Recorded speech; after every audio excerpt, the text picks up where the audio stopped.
Forget everything pop culture has taught you about bloodthirsty savages tearing hearts out beneath an untamed jungle canopy.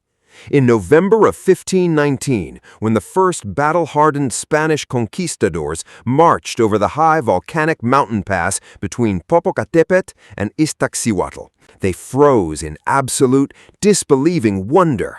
Men like Bernal Díaz del Castillo, veterans who had fought across Italy, the Mediterranean, and the Caribbean, men who had walked the grandest stone streets of Renaissance Europe, Seville, Rome, Constantinople, and Naples, believed they had stumbled straight into an enchanted illusion out of an old chivalric romance. Before their eyes lay a sprawling, gleaming white metropolis rising directly out of the turquoise waters of a massive saltwater lake, reflecting the harsh alpine sunlight of the high valley. It was a city threaded with perfectly straight canals that bustled with tens of thousands of cedar canoes, tied together by massive stone causeways wide enough for 8 horsemen to ride abreast, and engineered with ingenious wooden drawbridges that could isolate the city from the mainland in minutes.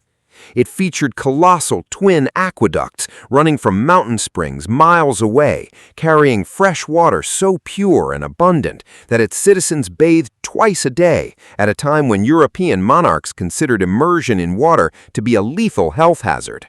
It was larger than London, cleaner than Paris, more meticulously organized than Madrid, and sustained by an agricultural system so scientifically advanced that it literally produced food out of thin air on artificial floating islands. Its name was Tenochtitlan. Yet the people who engineered this staggering urban marvel were neither an ancient privileged dynasty nor the heirs to an unbroken golden age.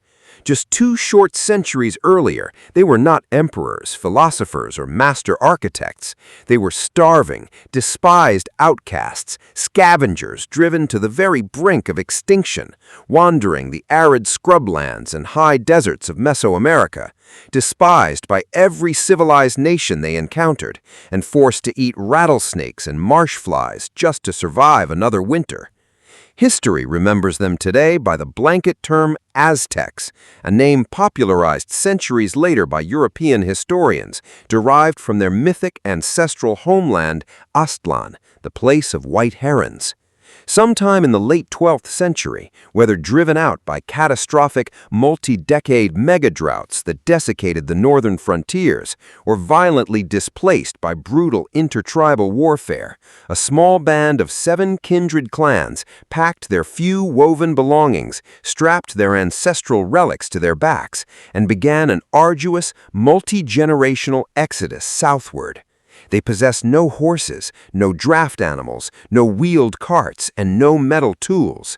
Every single step across hundreds of jagged volcanic mountain passes and blistered canyon floors was measured by the calloused soles of their bare feet. What carried them forward through decades of wandering was not material wealth or military dominance, but an unshakable, terrifying religious conviction. Their priest chieftains, known as the Teomamaque, carried upon their shoulders a sacred bundle containing the wooden image and holy relics of their patron deity, Huitzilopochtli, the left-handed hummingbird. He was not a gentle rain or harvest god, but a ferocious god of blazing solar fire, relentless martial drive, and uncompromising will. Through the whispers of his trance-bound priests, Huitzilopochtli laid down a divine covenant with his destitute followers.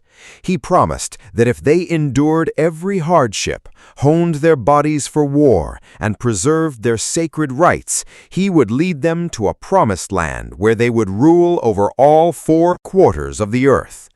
But this divine favor demanded an absolute, terrifying price: unceasing devotion, iron discipline, and an understanding that their destiny would have to be carved out of the living rock with obsidian blades.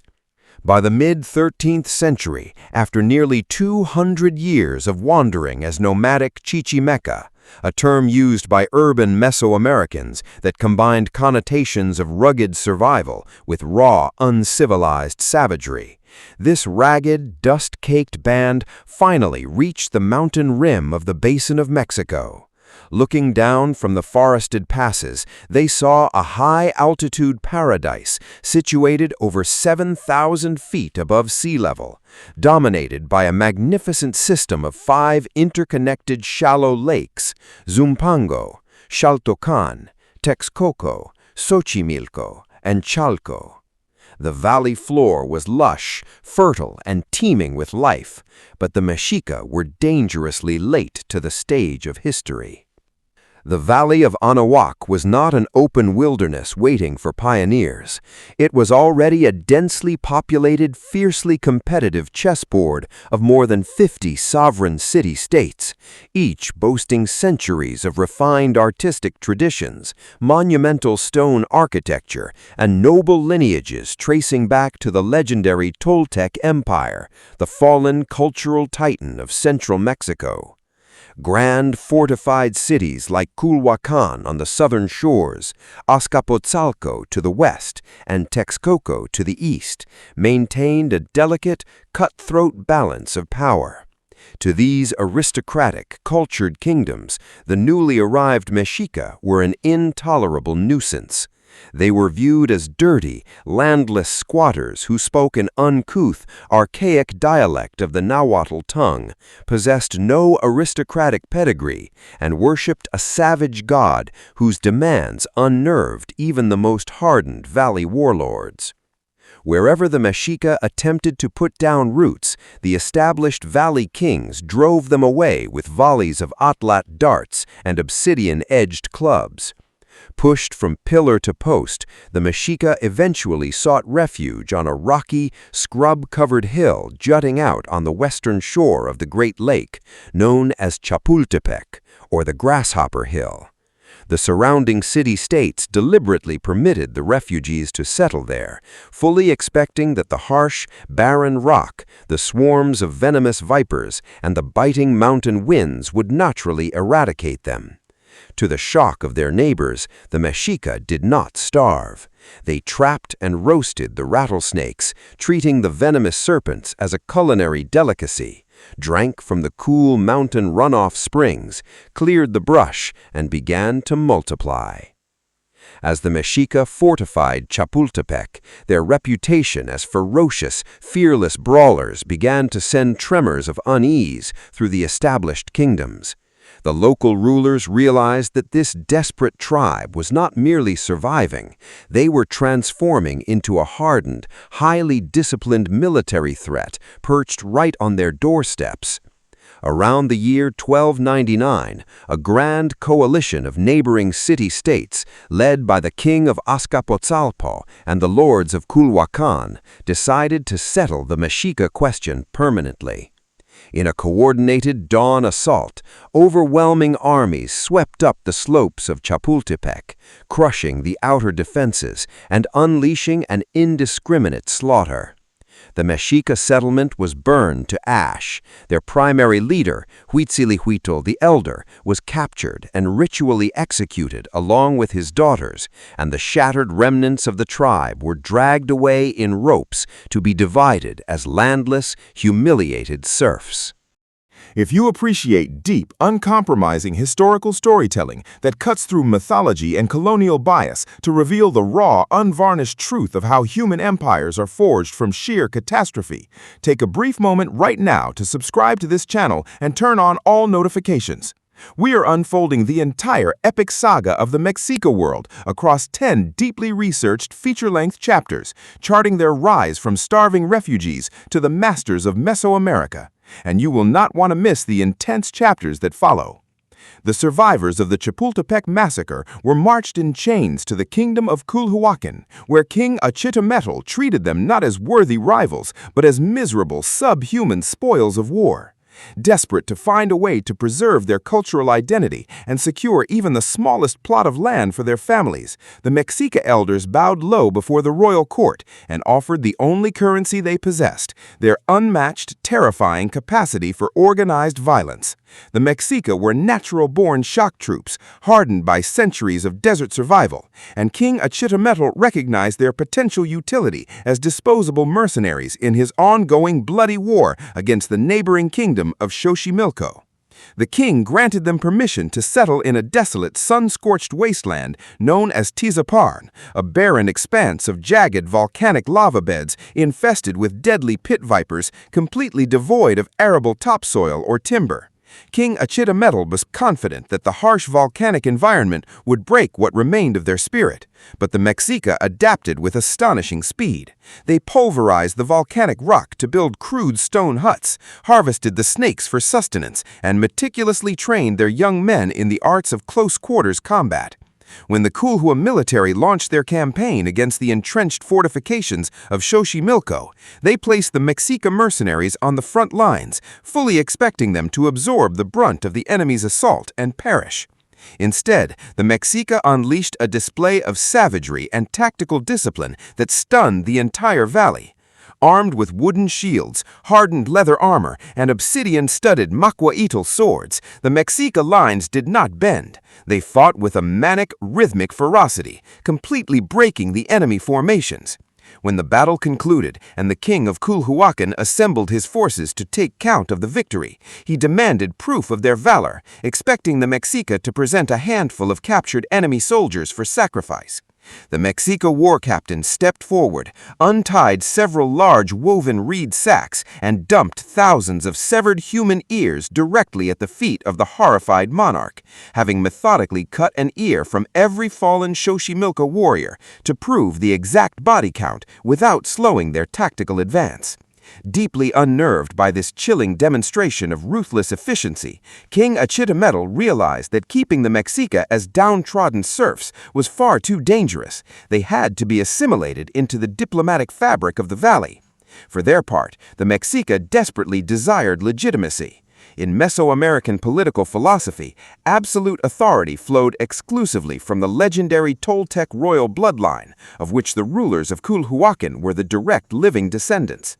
The Mexica council saw an opportunity to permanently elevate their status from base mercenaries to legitimate dynastic nobles. Their elders approached King Achitometl with an offer of the highest diplomatic honor. They requested his beloved young daughter, the royal princess of Culhuacan, to become the sovereign bride of their chieftain.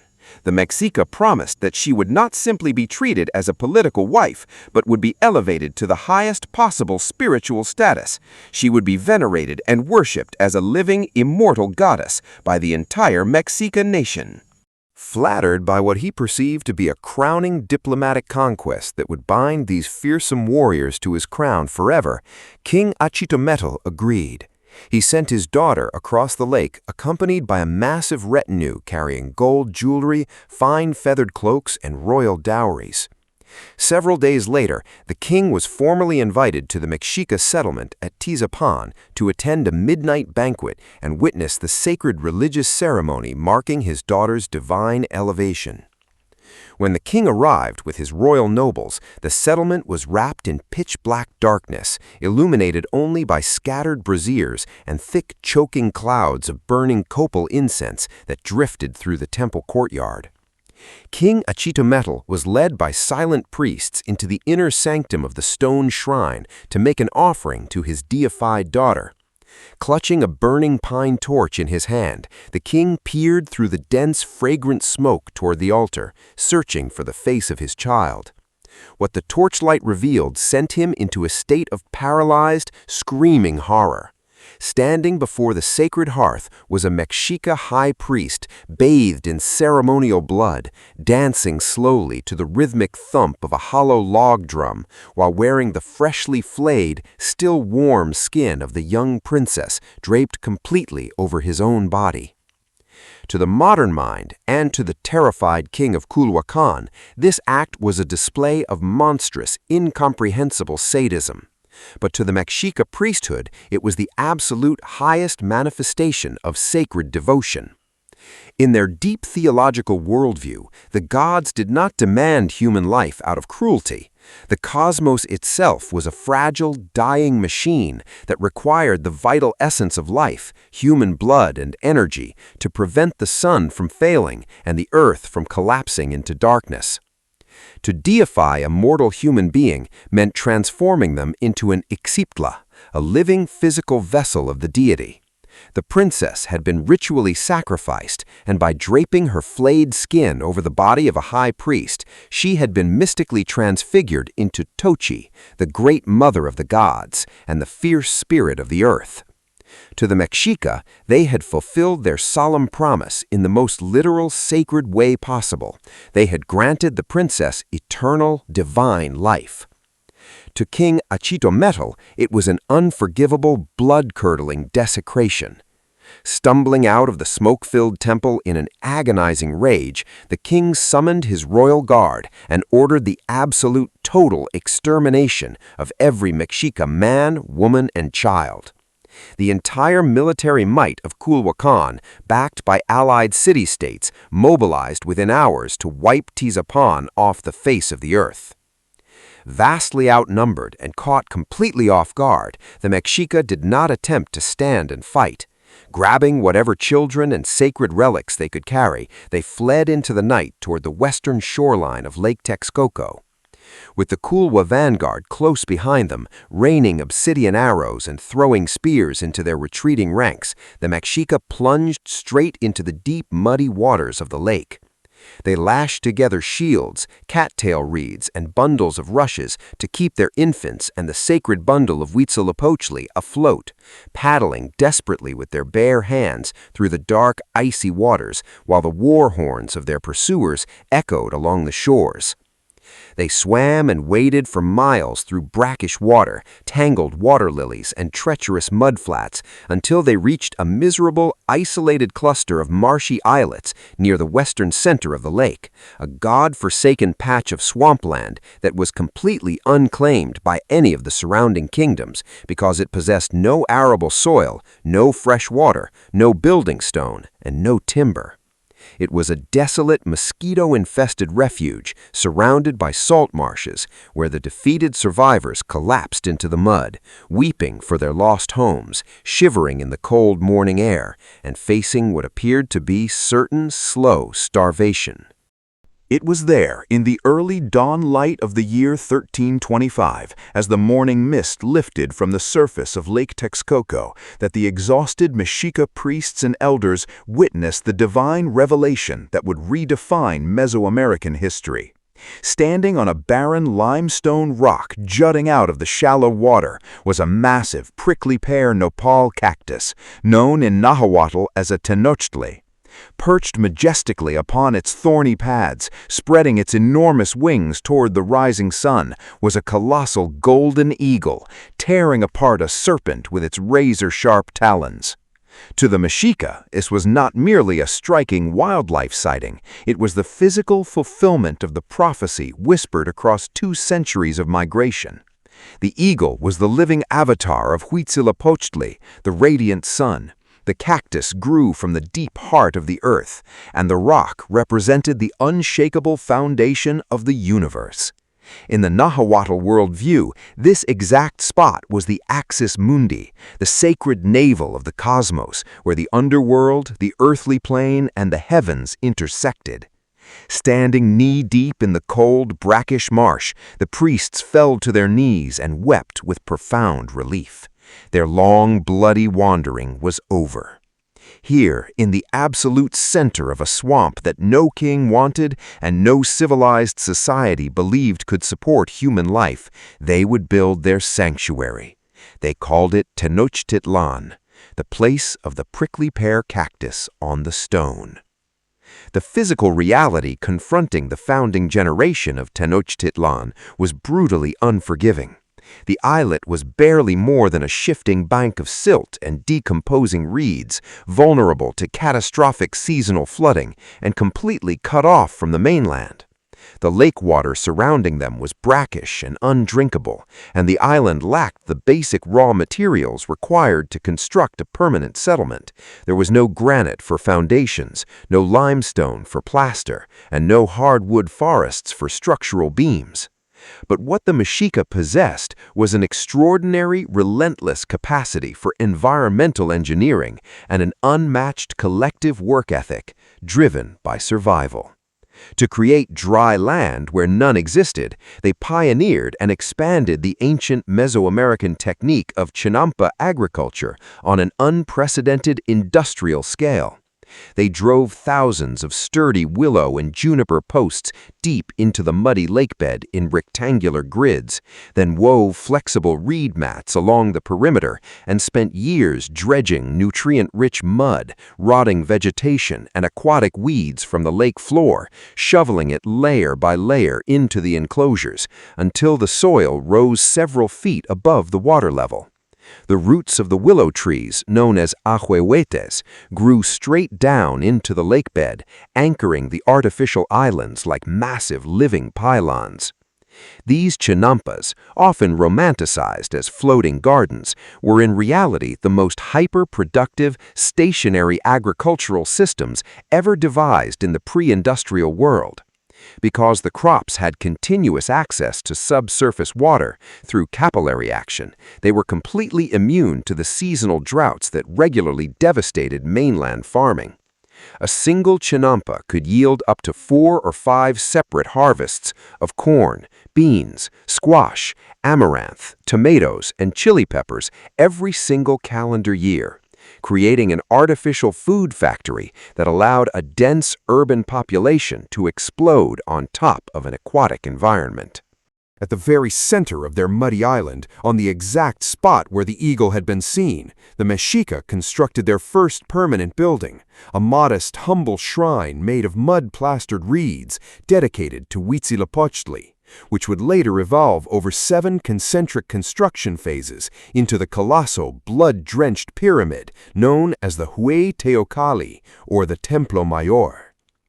Radiating outward from the sacred center, the island was methodically divided into 4 primary administrative and spiritual quarters, known as Campan, Mayotlan in the southwest, Cuepopan in the northwest, Atzacoalco in the northeast, and Teopan in the southeast. Each quarter was further subdivided into kinship-based, cooperative communal wards called calpuli, which managed communal land, organized localized labor drafts, and operated neighborhood warrior academies. Yet, despite their incredible engineering feats and rapid demographic growth, the Mexica were far from safe. Lake Texcoco did not belong to them. The western waters where their marshy settlement lay fell squarely under the territorial jurisdiction of the most powerful, ruthless empire in the entire Valley of Mexico, the Tepanec kingdom of Azcapotzalco, ruled by a brilliant, tyrannical, and ancient emperor named Tezozomoc. Tezozomoc was a master of political manipulation, psychological warfare, and military subjugation, who had spent decades consolidating iron-fisted control over the trade routes and city-states of the basin. When news reached his court that the despised Mexica were building a settlement in the middle of his lake, he did not immediately send an army to slaughter them. Instead, recognizing their burgeoning labor force and lethal combat prowess, Tezozomoc made a cold, calculated decision. He allowed them to stay on the island, but placed them under the heaviest, most crushing tribute obligations in the region. The Mexica were forced to supply the royal court of Azcapotzalco with hundreds of tons of fish, frogs, water beetles, reed mats, and wild waterfowl. And most importantly, they were required to serve as vanguard shock infantry in Tezozomoc's brutal wars of expansion across the valley. For decades, the young men of Tenochtitlan bled and died under the banners of the Tepanec emperor, watching the riches of the valley flow into Azcapotzalco, while their own families lived in modest reed huts, surviving on strict rationing and enduring the arrogant insults of their Tepanec overlords. The Mexica endured this bitter subjugation with quiet, calculating patience. They used their time under the Tepanec yoke to master the complex art of Mesoamerican imperial warfare, study the intricate diplomatic networks of the valley, and quietly build their floating fortress into an impregnable citadel. They understood that their moment had not yet arrived, but beneath the quiet surface of Lake Texcoco, the foundation was being laid for an explosion of military power that would soon shatter the old order, tear down the kingdoms of the past, and forge the most fearsome empire the Western Hemisphere had ever seen. For more than half a century under the shadow of Azcapotzalco, the Mexica played the long, dangerous game of political survival, understanding that military strength without royal pedigree was worthless in the aristocratic landscape of Mesoamerica. They were formidable warriors, but in the eyes of their refined neighbors, they were still upstart Chichimec barbarians, lacking the sacred foundational essence of legitimate rule, the Toltec bloodline. In 1376, after decades of being governed by a loose council of tribal elders and war captains, the Mexica elders made a monumental decision to transform their society into a formal monarchy. They approached the royal court of Culhuacan, the very city that had driven them into the swamp decades earlier, and humbly requested a noble youth named Acamapichtli to become their very first Tlatoani, a Nahuatl title meaning "he who speaks," the supreme ruler, high priest, and commander-in-chief of the nation. Acamapichtli was the living bridge the Mexica required. His mother was a high-ranking Mexica woman, but his father was a direct descendant of the revered Toltec nobility of Culhuacan. By placing Acamapichtli upon the reed throne, the Mexica accomplished a masterstroke of diplomatic statecraft. Overnight, their ruling class was permanently infused with the hallowed bloodline of Quetzalcoatl and the ancient emperors of Tula, erasing the stigma of their humble nomadic origins. To cement this sacred lineage across their entire community, Acamapichtli took noble wives from each of the founding Mexica Calpulli clans, creating a newly minted, fiercely loyal aristocracy known as the Pipiltin. Under Acamapichtli's 20-year reign, the muddy settlement of Tenochtitlan began its physical metamorphosis from a squalid cluster of reed hovels into a permanent city of stone, lime plaster, and organized stone canals. Yet their growing sophistication could not free them from the iron grip of their Tepanec overlord, the ancient tyrant Tenochtitlan. When Acamapichtli died in 1395, the crown passed to his capable son, Huitzilopochtli, whose name meant hummingbird feather. Huitzilopochtli was a shrewd diplomat who recognized that the greatest immediate danger to his people was the volatile temper of Azcapotzalco. In a brilliant move of political maneuvering, Huitzilopochtli asked for the hand of Ayausiwat, the beloved royal daughter of Tenochtitlan himself. The aging Tepanec emperor agreed to the union, and when the princess gave birth to a royal grandson named Chimalpopoca, Smoking Shield, Tenochtitlan's attitude toward the Mexica softened considerably.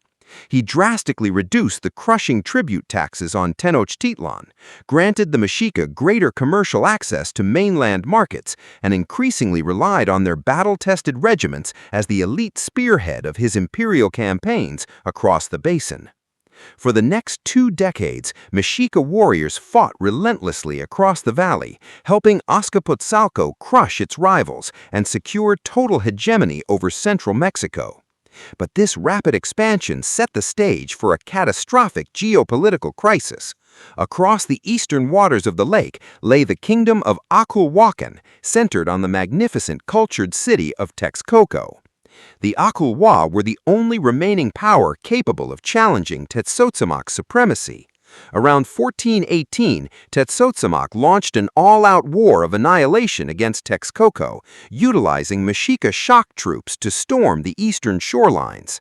The king of Texcoco, Ixtlilxochitl, was hunted down in the forested mountains and cut down in front of his young son, the brilliant 12-year-old crown prince Nezahualcóyotl, Fasting Coyote.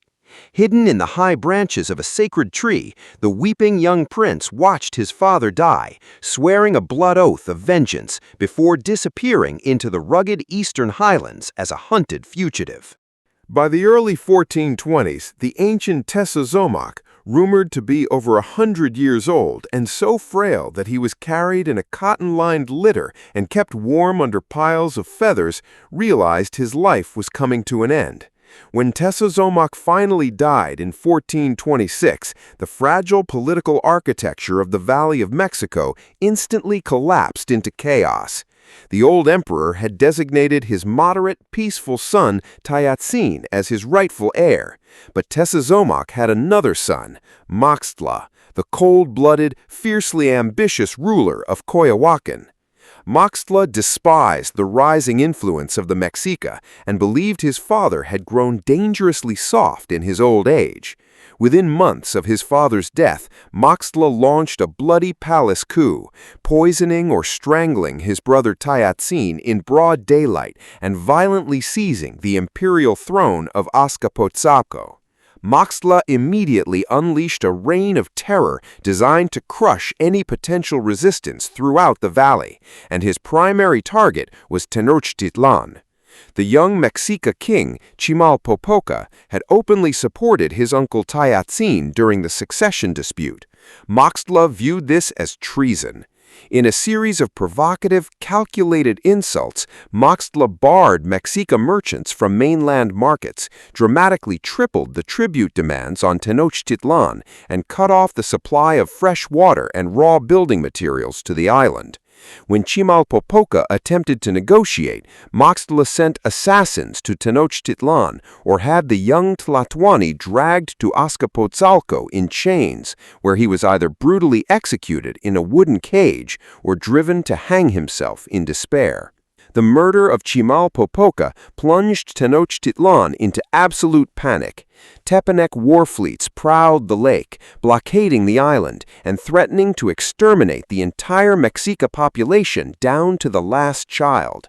Inside the council chambers of Tenochtitlan, the Mexican nobility was violently fractured. A terrified faction of elders argued that resistance against the colossal military might of Azcapotzalco was pure suicide. They urged the council to fall to their knees, surrender their sacred weapons, and offer themselves as permanent groveling slaves to Moctezuma. It was in this dark existential hour that two extraordinary men stepped forward to alter the course of human history. The first was Itzcoatl, Obsidian Serpent, a seasoned, unyielding general and the illegitimate son of Acamapichtli by a common slave woman, who was elected as the fourth Tlatoani of Tenochtitlan. The second was his 29-year-old nephew, a military prodigy, master orator, and ruthless visionary named Tlaxcala. When the peace faction begged the council to submit to Moctezuma, Tlaxcala stood before the assembly, his voice cutting through the panic like an obsidian blade. He castigated the elders for their cowardice, asking them what honor there was in dying as groveling dogs when they had the power to die as warrior gods. He made a solemn, binding pact between the nobility and the common people. If the army marched out and was defeated, the commoners had the right to drag the nobles to the temples, slaughter them, and eat their flesh in disgrace. But if the army marched out and triumphed, the commoners would forever owe the nobility their absolute obedience, their labor, and their loyalty. Electrified by Tlaxcala's ferocious resolve, the Mexica rejected Moctezuma's ultimatum, smashed the peace proposals, and prepared for total, uncompromising war. Itzcoatl and Tlaxcala understood that Tenochtitlan could not defeat the vast Tepanec Empire alone. They needed a coalition. In secret, under the cover of moonless nights, Mexica messengers slipped across Lake Texcoco to contact the hunted fugitive prince, Netzahualcoatl. The young exiled prince was not merely a warrior. He was an engineering genius, an incomparable poet-philosopher, and a master strategist who commanded the fierce loyalty of thousands of mountain clans and underground resistance fighters throughout the Eastern Valley. Itzcoatl offered Netzahualcoatl a military pact. If Netzahualcoatl rallied his mountain armies to strike Azcapotzalco, the Mexica would help him retake his ancestral throne of Texcoco, and together they would break the Tepanec Empire forever. Netzahualcoatl agreed. They were further joined by Totoquihuatzli, the ruler of Tlacopan, a dissident Tepanec city-state on the western shore that was deeply alienated by Moctezula's tyrannical megalomania. In 1428, the war for the soul of Mesoamerica exploded across the basin with apocalyptic fury. Moctezuma unleashed his imperial legions, sending thousands of war canoes across Lake Texcoco to assault Tenochtitlan, while simultaneous land armies marched to crush the dissident forces at Tlacopan. But the Mexica did not wait to be besieged on their island. In a coordinated counteroffensive, Itzcoatl led the Mexica veterans across the western causeways, smashing into the Tepanec vanguard with overwhelming ferocity, while Nezahualcóyotl's highland army swept down like a tidal wave from the eastern mountains, liberating Texcoco and cutting off Moctezum's supply lines. The campaign culminated in a catastrophic 114-day siege of Azcapotzalco itself. Mexica, Texcocan, and Tlacopan forces surrounded the sprawling imperial capital, fighting house to house through burning streets, crashing through stone barricades, and turning the grand canals into rivers of blood. Moctezum's veteran armies were systematically shattered by the relentless tactical coordination of Itzcoatl, the brute shock tactics of the Mexica warrior societies, and the strategic brilliance of Nezahualcóyotl. When the final perimeter collapsed, the victorious coalition stormed the royal palace. Moctezuma was dragged from a hidden dry bath structure where he was cowering in terror. In a moment of supreme poetic justice, the fugitive prince Nezahualcóyotl personally confronted the usurper who had murdered his father and plunged the valley into blood. Moctezuma was stripped of his royal regalia, dragged before the cheering armies, and ritually executed on the stone plaza. The grand, centuries-old city of Azcapotzalco was burned to the ground, its stone monuments smashed into gravel, its noble families enslaved, and its central market permanently transformed into the largest public slave trading square in Mesoamerica, where men and women were henceforth bought and sold like cattle on the very soil where tyrants had once sat on golden thrones. From the smoking ruins of Azcapotzalco in 1428 emerged the political entity that would reshape the Western Hemisphere, the Excan Tlahtoloyan, known to world history as the Triple Alliance. This grand confederacy bound Tenochtitlan, Texcoco, and Tlacopan into an indissoluble military and economic pact. Under the terms of the treaty, Tenochtitlan and Texcoco would each receive 2/5 of all imperial tribute, plunder, and conquered territories, while the smaller city of Tlacopan would receive 1/5. In theory, it was a balanced triumvirate of equal powers. Texcoco served as the intellectual, legal, and engineering brain of the alliance. Tlacopan acted as the western administrative anchor, and Tenochtitlan provided the unstoppable, iron-fisted military muscle. But in reality, the beating heart, the supreme martial driver, and the ultimate beneficiary of this new imperial machine was the island city of the Mexica. With the old order obliterated, Tlaxcala, who was officially appointed to the supreme administrative post of Sihuacot, the female serpent, serving as the prime minister, grand vizier, and supreme judge behind the throne, embarked on the most radical, comprehensive societal and ideological transformation in Mesoamerican history. Tlaxcala understood that if the Mexica were to rule the known world, their people could no longer view themselves as former swamp scavengers or lucky upstarts. They needed a grand, cosmic narrative that elevated their survival into a sacred, universal crusade. Tlaxcala ordered the collection and total public destruction of all ancient painted codices, folding books, and historical chronicles throughout the conquered lands. In a monumental act of state-sponsored historiographical revisionism, the old histories were cast into massive bonfires. As the later Florentine Codex soberly recorded, the Mexica elders declared, "It is not necessary for all the common people to know the paintings. The government would be defamed, and it would only spread sorcery and lies throughout the land." In place of the burned histories, Tlaxcala and the Mexica priesthood drafted an entirely new epic mythology that rewrote the cosmos itself. In this new imperial theology, the Mexica were not late-arriving Chichimec vagrants, but the chosen people of the universe, the direct spiritual heirs of Teotihuacan and Tula, hand-selected by Huitzilopochtli to bear the staggering cosmic burden of keeping reality alive.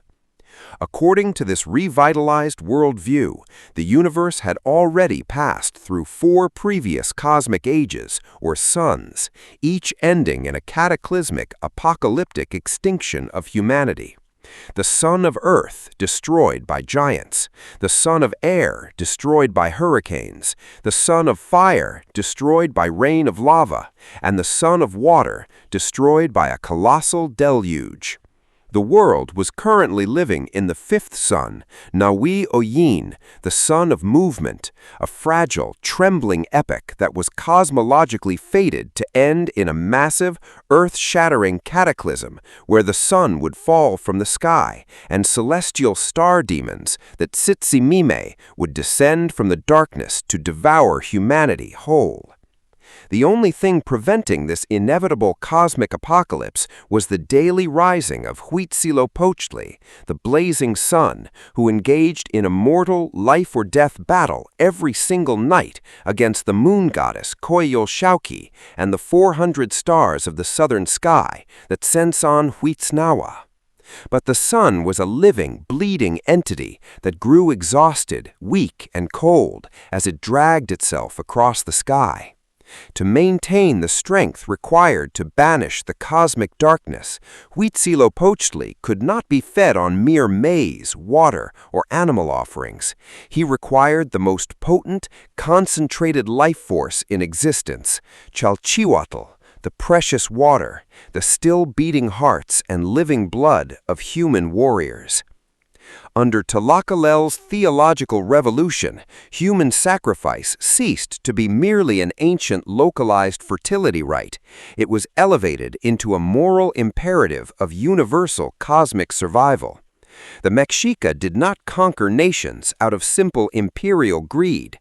They conquered them because they were the sacred soldiers of the sun, tasked with harvesting the vital energy necessary to postpone the death of the universe and save the human race from absolute annihilation. If the Mexica failed to capture enemy warriors to feed the cosmic furnace on the altars of Tenochtitlan, the sun would literally fail to rise, the rains would cease, the earth would wither, and all human life would plunge into eternal, freezing night. To institutionalize this endless harvest of sacred life force without constantly needing to wage distant wars of territorial annexation, Tlaxcala devised one of the most chillingly brilliant military institutions in human history, the Xuxiayotl, or the Flowery Wars. By mutual diplomatic agreement with neighboring unconquered rivals, most notably the fierce highland republic of Tlaxcala and the city-states of Cholula and Huesotzingo, the Triple Alliance established permanent, ritualized battlegrounds. At designated seasons, equal numbers of elite warrior societies would meet in open combat on pre-arranged battlefields. These were not wars of conquest, territorial expansion, or city burning. The weapons were deliberately designed not to kill, but to maim, shatter bones, and capture opponents alive. The Flowery Wars served a threefold, calculating purpose. They functioned as a perpetual, hyper-realistic training ground where young Mexica warriors could hone their combat skills against the deadliest fighters in Mesoamerica.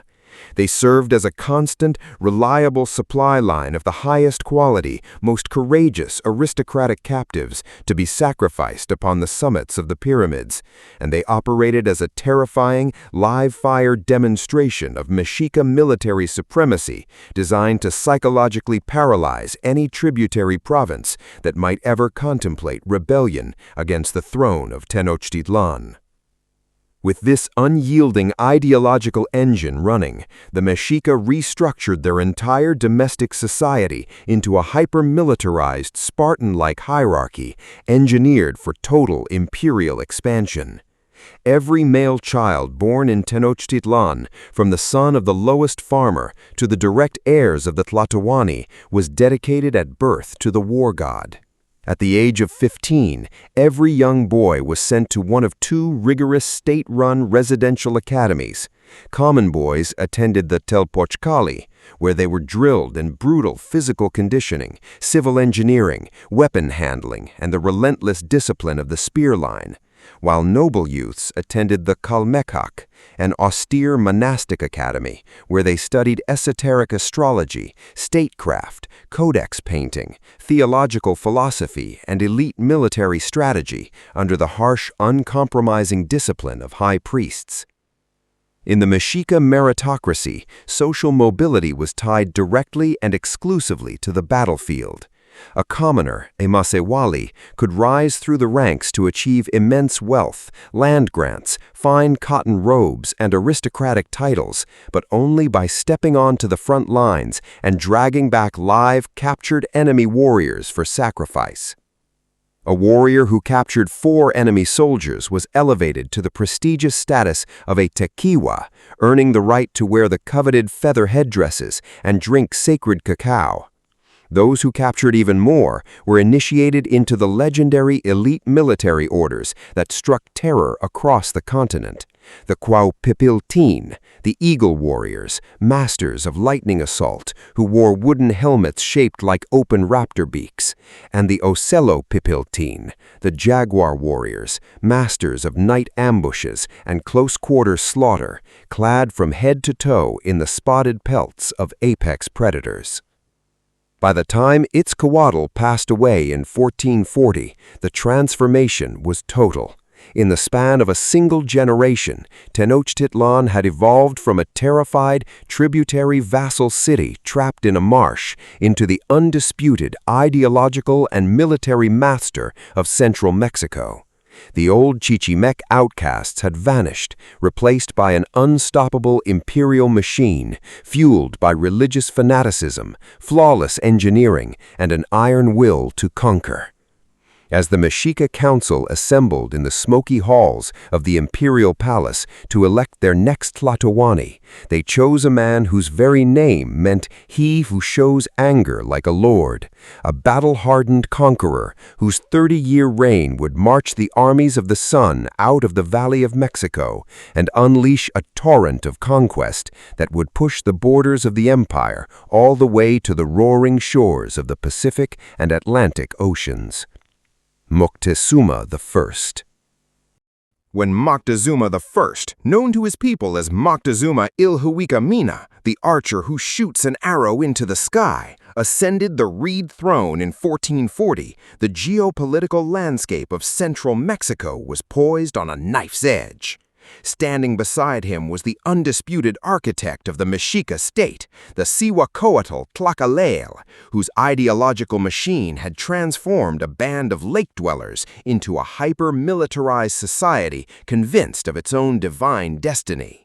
But Moctezuma was not merely a warlord. He was a brilliant, iron-willed statesman who understood that if Tenochtitlan was to survive in the volatile basin of Mexico, it had to break out of the high mountain valley, transcend its regional borders, and establish absolute economic and military dominance over the diverse lands stretching between the oceans. Yet before his armies could march across the Sierra Madre, the young empire was struck by a series of apocalyptic natural catastrophes that pushed the Mexica to the absolute brink of total extinction and permanently altered the theological trajectory of the Mesoamerican world. Beginning in the year 1449, unprecedented torrential rains battered the high volcanic basin for months without pause, causing the mountain runoff to swell the 5 interconnected lakes far beyond their natural capacities. The brackish, salt-laden waters of eastern Lake Texcoco surged backward into the fresh waters of the western lagoon, submerging the paved causeways, crashing through the adobe houses of Tenochtitlan, and turning the floating metropolis into a drowned, waterlogged ruin. In response to this catastrophic existential crisis, Moctezuma summoned the greatest scientific and engineering minds of the Americas, King Nezahualcoyotl of Texcoco. Working alongside tens of thousands of conscripted laborers drawn from across the Triple Alliance, Nezahualcoyotl engineered a monumental hydraulic marvel known as the Great Dike of Nezahualcoyotl. Spanning over 10 miles directly through the shallow heart of Lake Texcoco, this colossal stone and timber barrier was fitted with an intricate system of sluice gates, wooden dikes, and earthen levees. It achieved two miraculous feats of pre-Columbian civil engineering. It permanently shielded Tenochtitlan from seasonal eastern flooding, and it created a vast, controlled freshwater lagoon around the island city by trapping the fresh mountain runoff and keeping the corrosive, saltwater brine of the eastern lake at bay.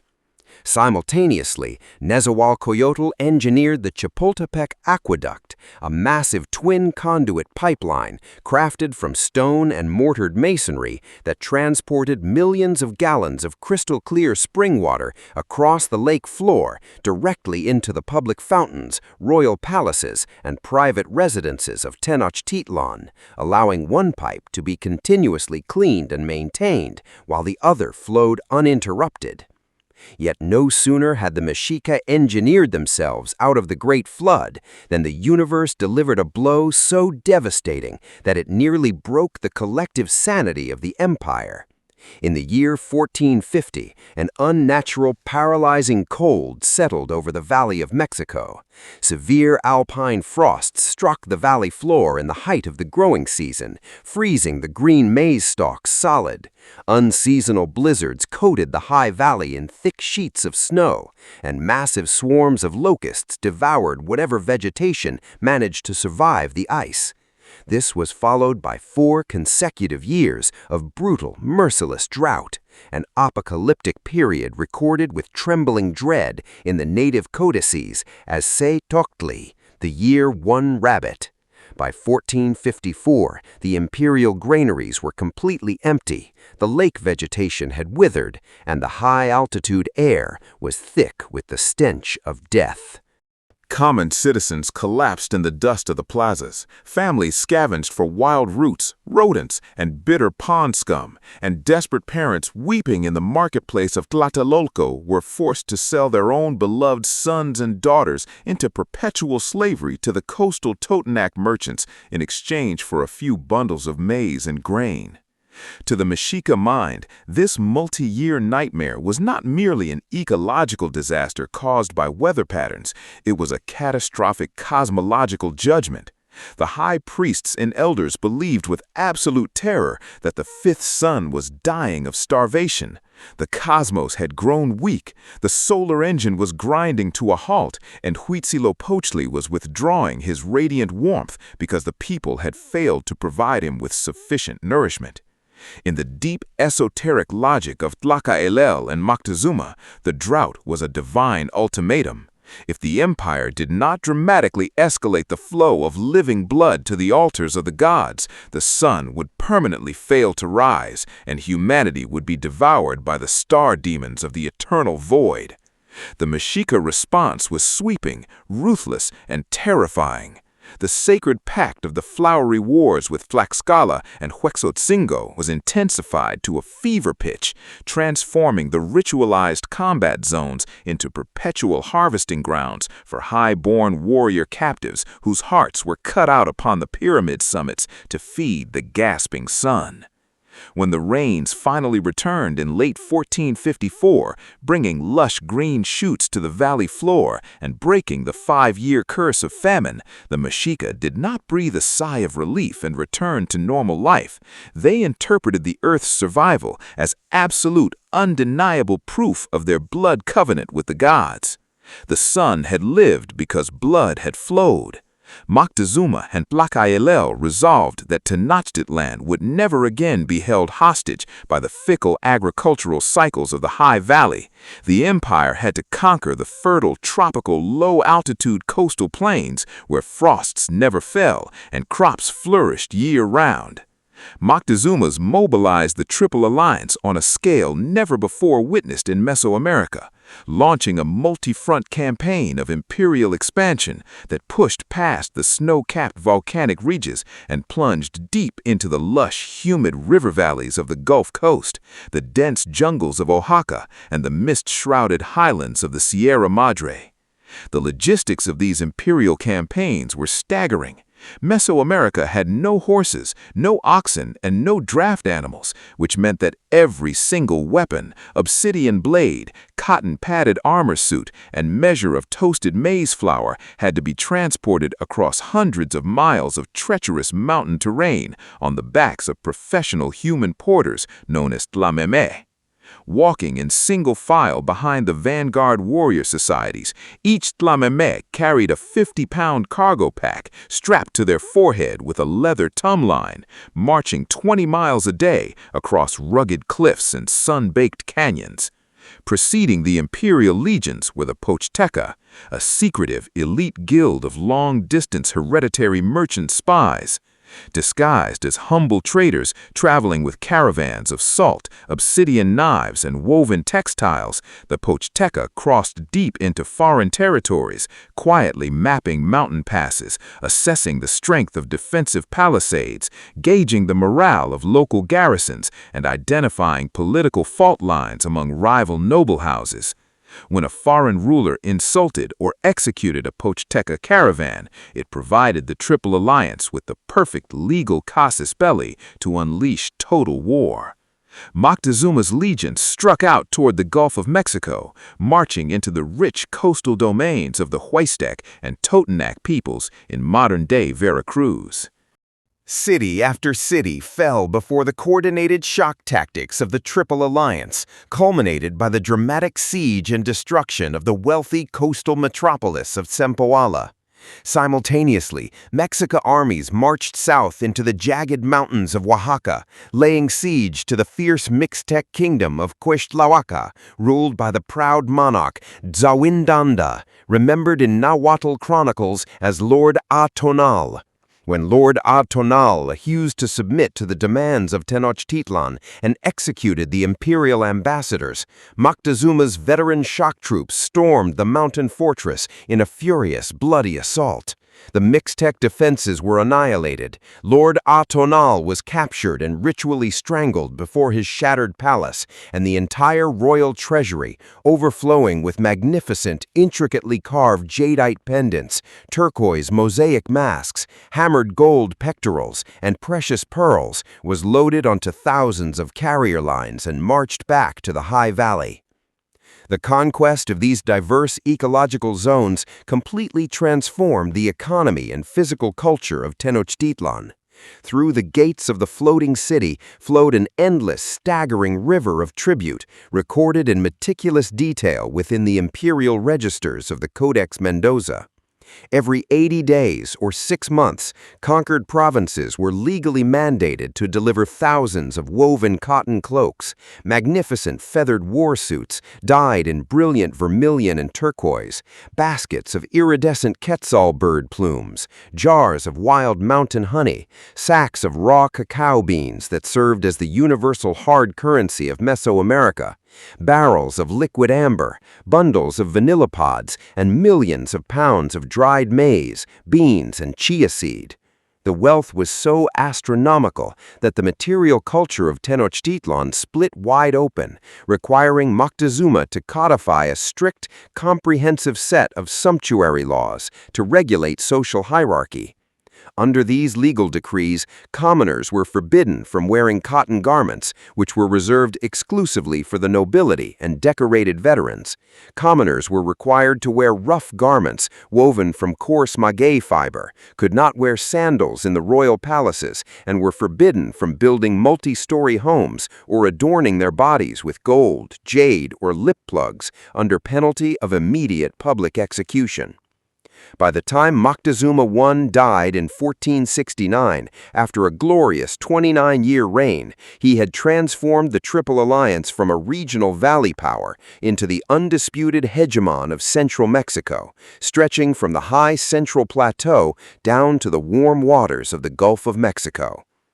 The Imperial Council, still heavily guided by the aged, legendary Cihuacoatl Tlaxcala, convened in the Great Council Hall of Tenochtitlan to choose the next sovereign.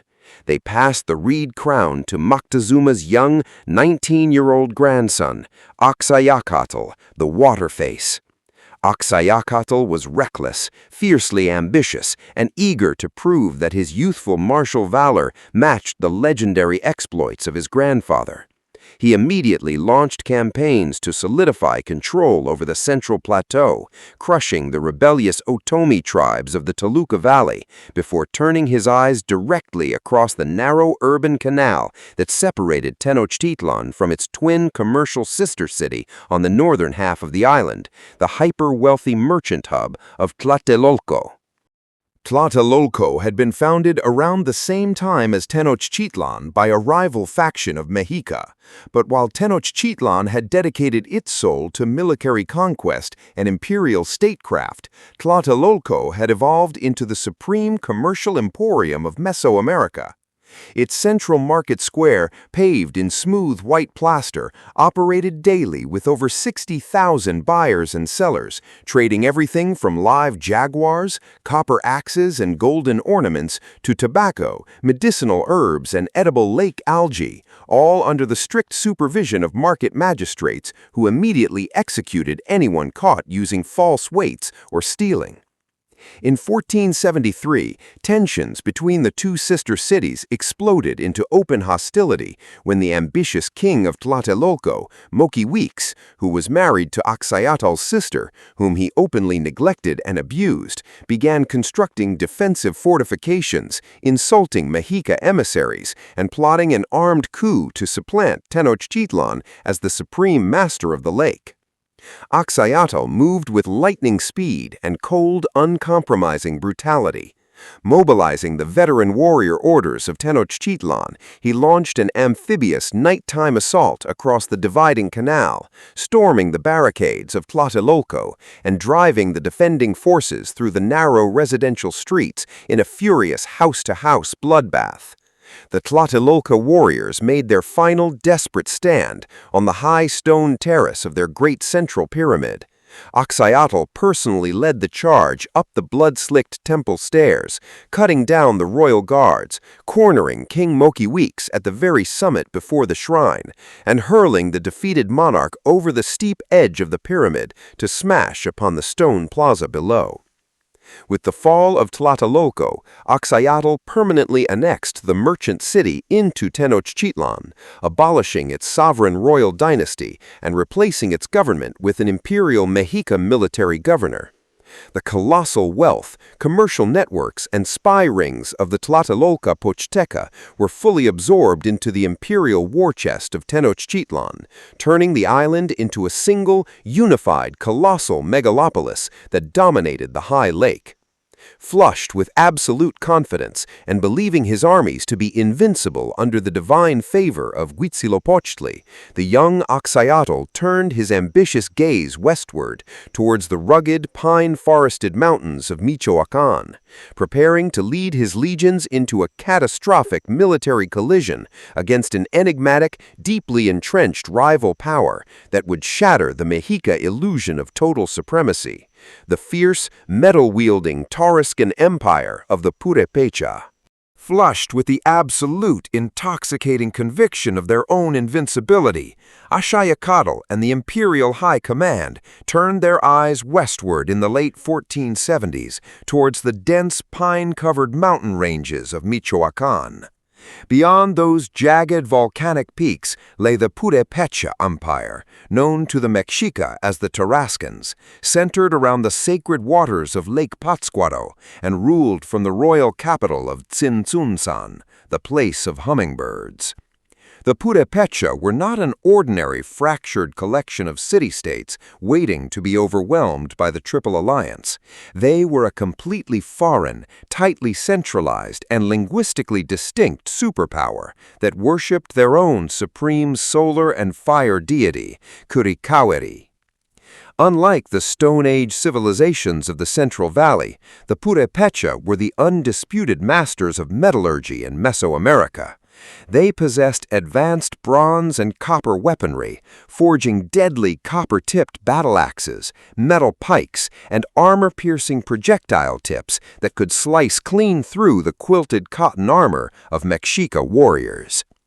In 1478, Axayacatl assembled a colossal imperial army numbering over 24,000 elite shock troops, drawing veteran regiments from Tenochtitlan, Texcoco, and Tlaxcala, accompanied by thousands of conscripted provincial levies.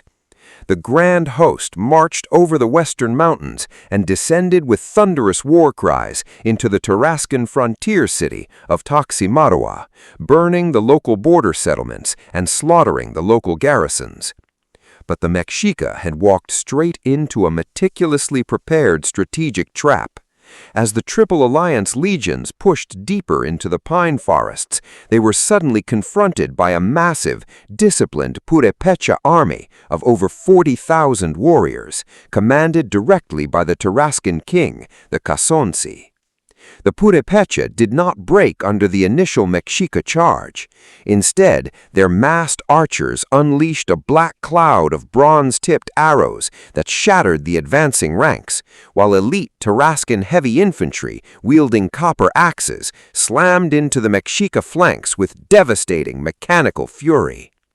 The Battle of Tlaxcala quickly devolved into an apocalyptic slaughter.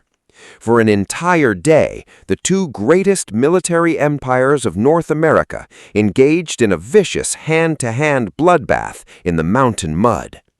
Axayacatl fought with reckless, desperate bravers on the front lines, killing numerous enemy champions until he was surrounded by Tarascan warriors. A veteran enemy soldier drove a heavy obsidian blade deep into the king's leg, severing muscle and shattering bone, leaving the supreme sovereign of Tenochtitlan permanently crippled. As the Mexica lines finally broke under the weight of the Tarascan onslaught, the retreat turned into a catastrophic running massacre across the high mountain passes. Of the 24,000 imperial troops that had marched out of the Valley of Mexico, less than 1/5 returned alive. The rest lay dead in the mountain snows of Michoacán, or were dragged in wooden collars to Tzintzuntzan to have their hearts torn out before the altars of Curicauari. The catastrophic defeat at Tlaxcala sent a profound shockwave of existential terror through the streets of Tenochtitlan. For the first time in imperial history, the Mexica had not merely been checked, they had been utterly humiliatingly crushed in open battle by a civilization that refused to bow to their gods. The Purepecha border became a permanent, fortified iron curtain, a heavily garrisoned frontier line strung with stone fortresses that the Triple Alliance would never breach.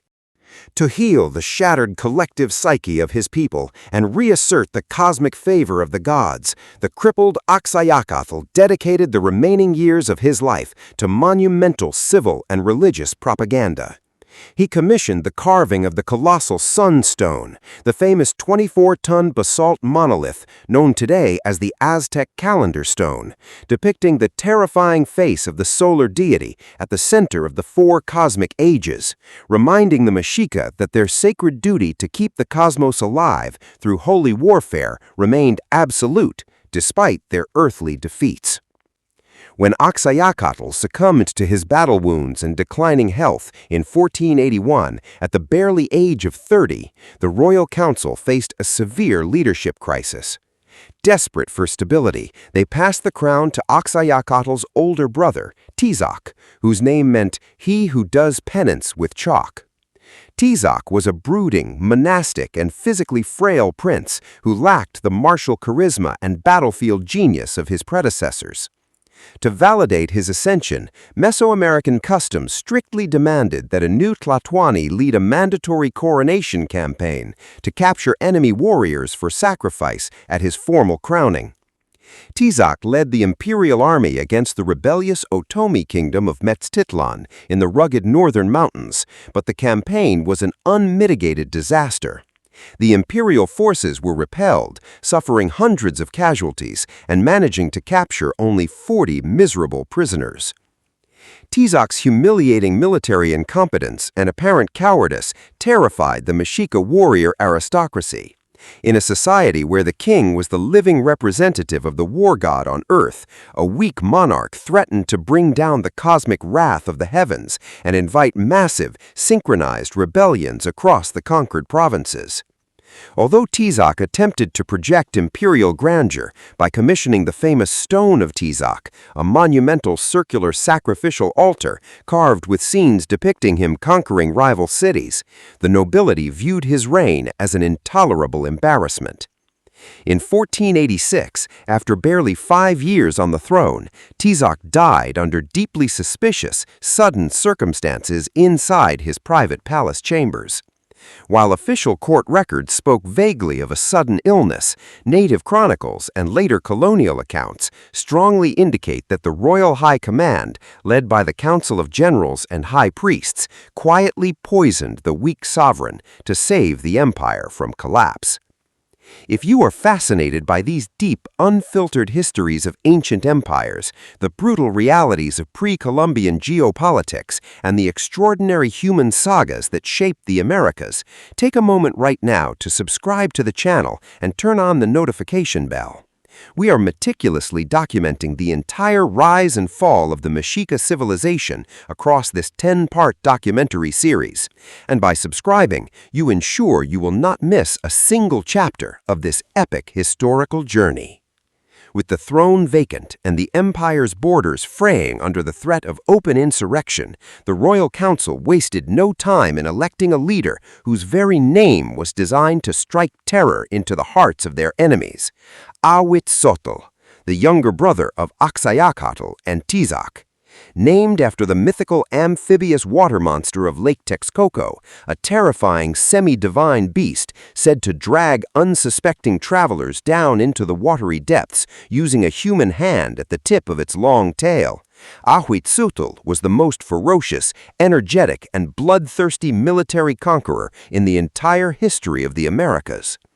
He was a charismatic fanatic, a brilliant field commander who fought alongside his common foot soldiers, slept in the mountain mud, and possessed a boundless, terrifying ambition to push the borders of the Mexica Empire to the absolute physical limits of the continent.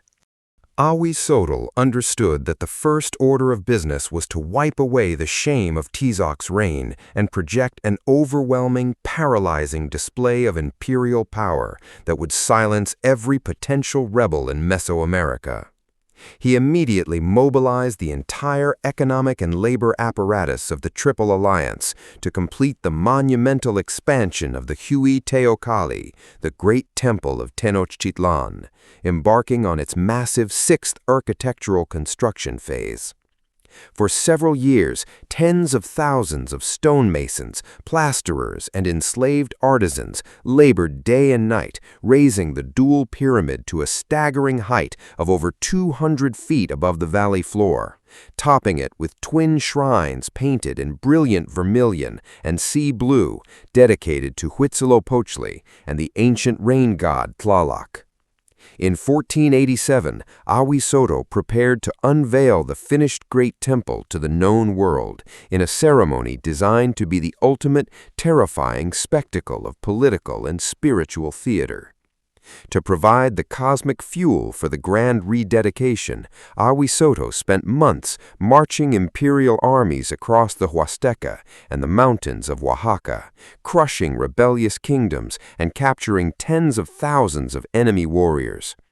When the day of the ceremony arrived, Ahuitzotl invited the kings, princes, and noble ambassadors from every city-state in Mesoamerica, including his bitterest, unconquered mortal enemies, the rulers of Tlaxcala, Huexotzingo, Michoacan, and Cholula, who were guaranteed safe conduct through imperial territory. The foreign lords were seated in magnificent elevated wooden pavilions, draped in fragrant flowers, exotic feather banners, and woven carpets surrounding the great sacred precinct.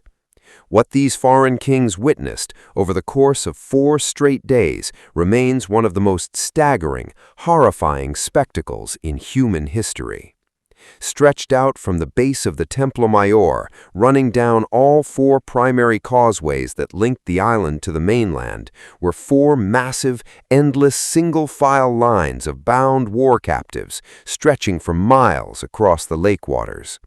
At the summit of the pyramid, Huitzilopochtli, dressed in the radiant green plumage and golden armor of the sun god, took his place alongside the allied kings of Texcoco, Tlacopan, and a high priest. Working in systematic shifts from sunrise to sunset, the 4 monarchs and the priestly orders pressed the captives over the rounded volcanic Tlaxcala sacrificial stones, slicing open their rib cages with razor-sharp obsidian daggers, tearing out their still-beating hearts to cast into the turquoise brazier of Huitzilopochtli, and tumbling their limp corpses down the steep, blood-soaked stone stairs to be decapitated by priests below. While early colonial accounts exaggerated the death toll to over 80,000 victims, modern forensic archaeology and historical demographic modeling estimate that several thousand enemy warriors were ritually executed during those 4 terrifying days. The political objective of the massacre was achieved with chilling perfection. The vast, blood-splattered skull racks, the champantli, held thousands of bleaching heads. The alpine air was thick with the copper stench of blood and burning copal incense, and the foreign kings returned to their homelands psychologically broken, having witnessed an imperial superpower capable of mobilizing violence on a cosmic, industrial scale that no mortal kingdom could withstand. With his ideological supremacy absolute, Huitzilopochtli launched the imperial war machine into overdrive, embarking on a 15-year campaign of relentless scorched earth expansion. His veteran shock regiments marched over 700 miles south, descending into the dense, mosquito-choked coastal jungles of Soconusco, along the modern-day border of Chiapas and Guatemala. By crushing the local Maya and Mixtezoque populations, Huitzilopochtli seized total control of the hyper-lucrative Pacific trade corridor, unlocking an unfathomable monopoly over the continent's most precious luxury commodities. Brilliant emerald green quetzal bird feathers, thousands of bags of prime coastal cacao, golden jaguar pelts, and rare marine pearls.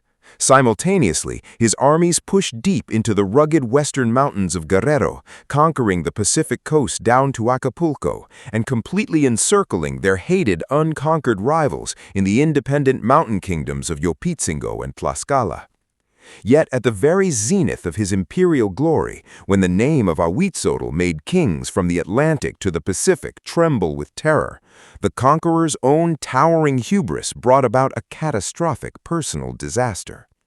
In the late 1490s, as the population of Tenochtitlan swelled past 200,000 citizens, the demand for fresh drinking water surpassed the capacity of the Chapultepec aqueduct.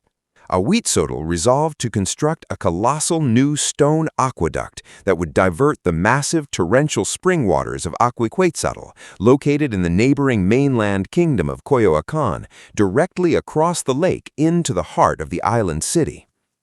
The seasoned ruler of Coyoacán, a wise nobleman named Moctezuma, warned Huitzilopochtli that the Aquehuitzotl spring was violently unpredictable, powerful, and prone to sudden subterranean surges that could overwhelm the lake dikes and flood the island. Enraged by what he perceived to be insolent resistance and cowardice, Huitzilopochtli ordered imperial assassins to strangle the old lord in his palace. Huitzilopochtli then commanded his engineers to breach the subterranean water vaults and channel the roaring mountain torrent into the newly paved stone canal leading straight to Tenochtitlan. The warning of the murdered lord of Coyoacán proved to be a terrifying prophecy. In 1499, during a season of intense seasonal rains, the pressurized waters of the Aquehuitzotl spring ruptured the masonry channels, sending an unstoppable, roaring wall of water across the lake floor. The deluge smashed into the western quarters of Tenochtitlan, breaching the stone dikes, sweeping away thousands of adobe homes, washing entire chinampa farming districts into the lakebed, and submerging the central plazas under deep water.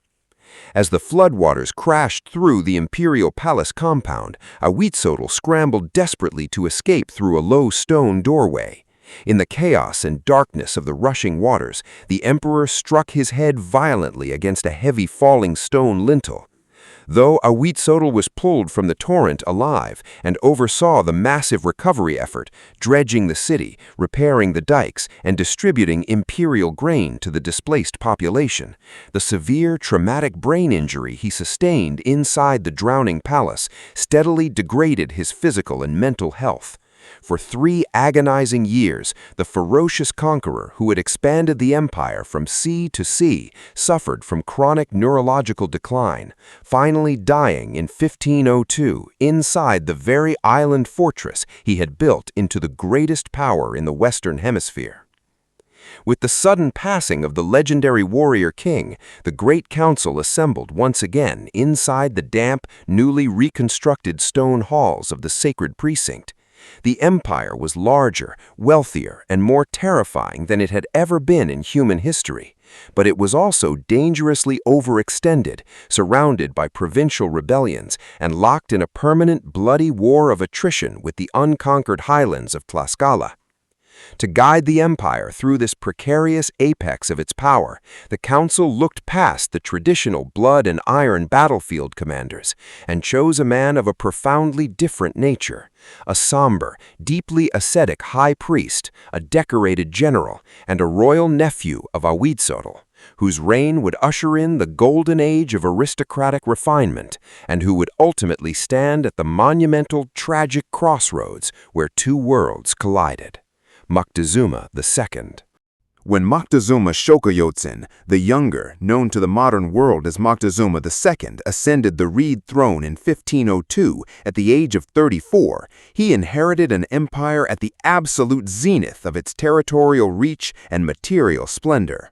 Unlike his ferocious uncle, Huitzotl, who was a rough-edged soldier who lived among common infantrymen and reveled in the dust of the battlefield, Moctezuma was a deeply contemplative, highly educated high priest of Huitzilopochtli and a seasoned veteran who commanded imperial armies in the southern campaigns. He was an austere, deeply religious intellectual, trained in the esoteric astronomical and theological traditions of the elite Calmecac Academy. He views the world not merely through the pragmatic lens of military dominance, but through a complex, fatalistic cosmological framework where every political action, seasonal harvest, and military campaign was intimately bound to the delicate, precarious will of the gods. Upon taking the crown, Moctezuma immediately embarked on a sweeping, radical counter-revolution aimed at dismantling the meritocratic social mobility that had defined the reign of Huitzotl. Under his uncle's rule, commoners, the Masehualtin, who had demonstrated extraordinary valor on the battlefield, had been permitted to rise into high administrative, judicial, and military offices, diluting the exclusive power of the traditional nobility. Moctezuma viewed this blurring of caste lines as an intolerable degradation of cosmic and social order. In a cold, systematic purge, he dismissed every common-born official from the imperial administration, stripping them of their titles and replacing them exclusively with high-born aristocrats of pure Toltec descent, the Pipiltin. He decreed that henceforth statecraft, supreme military command, and the priesthood were the divine birthright of the nobility alone, casting the common classes back into rigid social stratification. Simultaneously, Moctezuma transformed the royal court into an unprecedented theater of absolute divine monarchy, designed to elevate the person of the Tlatoani far above the mortal plane. Under new suffocating court protocols, no human being, not even the highest-ranking allied kings of Texcoco or Tlacopan, was permitted to look directly into the emperor's face. To do so was considered a capital crime, punishable by instant execution. Whenever nobles or foreign dignitaries entered the imperial presence, they were required to strip off their fine feather garments, put on coarse, ragged tunics of rough maguey fiber, remove their sandals, and approach the throne barefoot with downcast eyes, bowing 3 times to the floor while uttering formulas of abject unworthiness.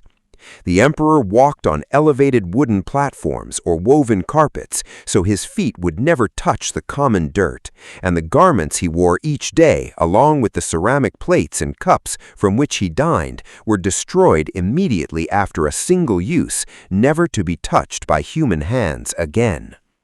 At the center of this sacred royal theater sat Moctezuma's newly constructed imperial palace complex, the Casas Nuevas, a sprawling multi-story stone labyrinth that spanned several city blocks adjacent to the sacred precinct.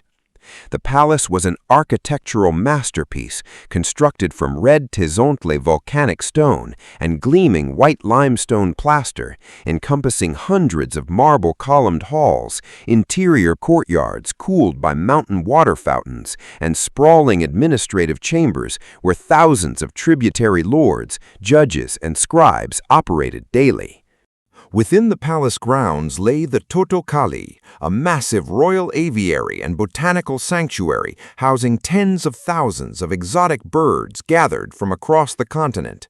Brilliant quetzals, macaws, toucans, and giant harpy eagles, tended by a permanent staff of 300 specialized keepers who caught thousands of pounds of fresh lake fish, reptiles, and rodents each day to sustain them.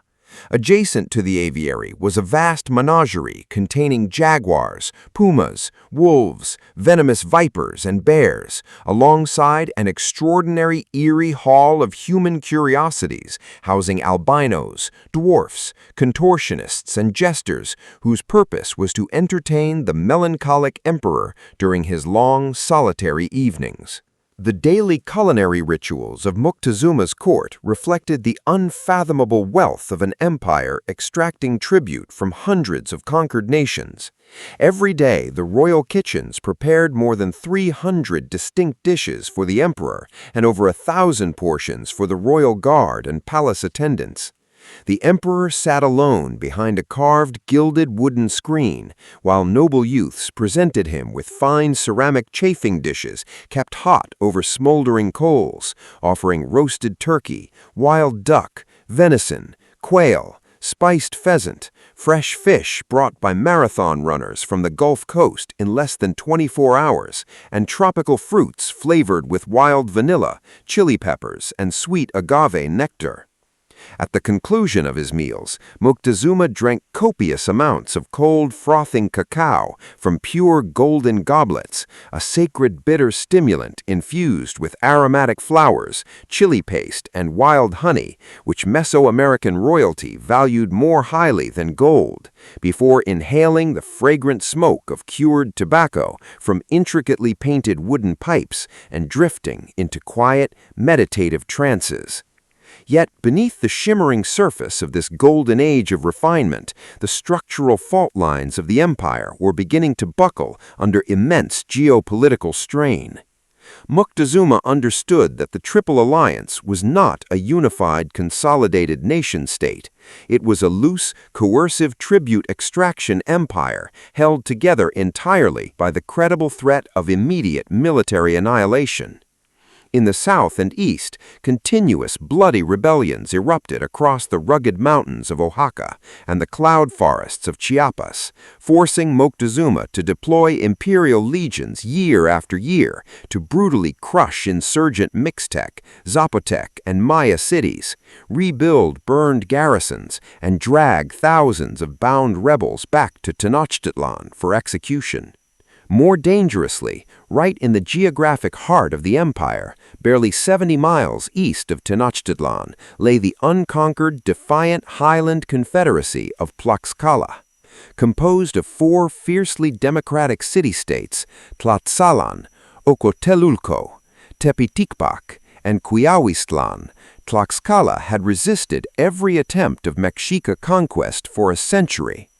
Recognizing that a direct military assault on the fortified mountain republic would result in catastrophic casualties, Moctezuma implemented a brutal, total economic blockade. The Triple Alliance surrounded Tlaxcala with heavily garrisoned fortresses, cutting the mountain people off from all international trade routes. For decades, the Tlaxcalteca were deprived of essential life-sustaining goods. They had no salt for their food, no cotton for their clothing, no coastal cacao, and no access to the precious feathers and metals of the lowlands.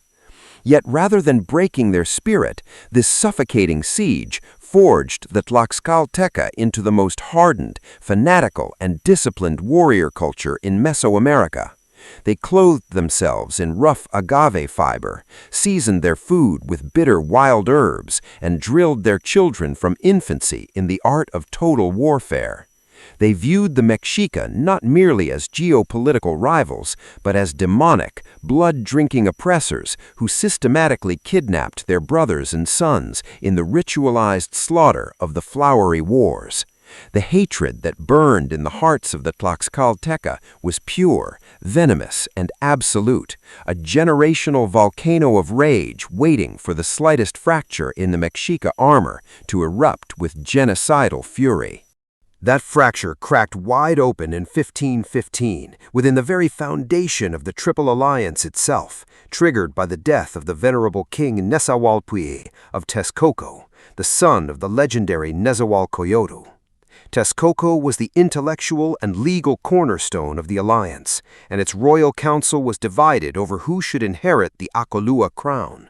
Moctezuma, seeking to consolidate absolute imperial power directly under his personal control, violently meddled in the sovereign dynastic affairs of Texcoco.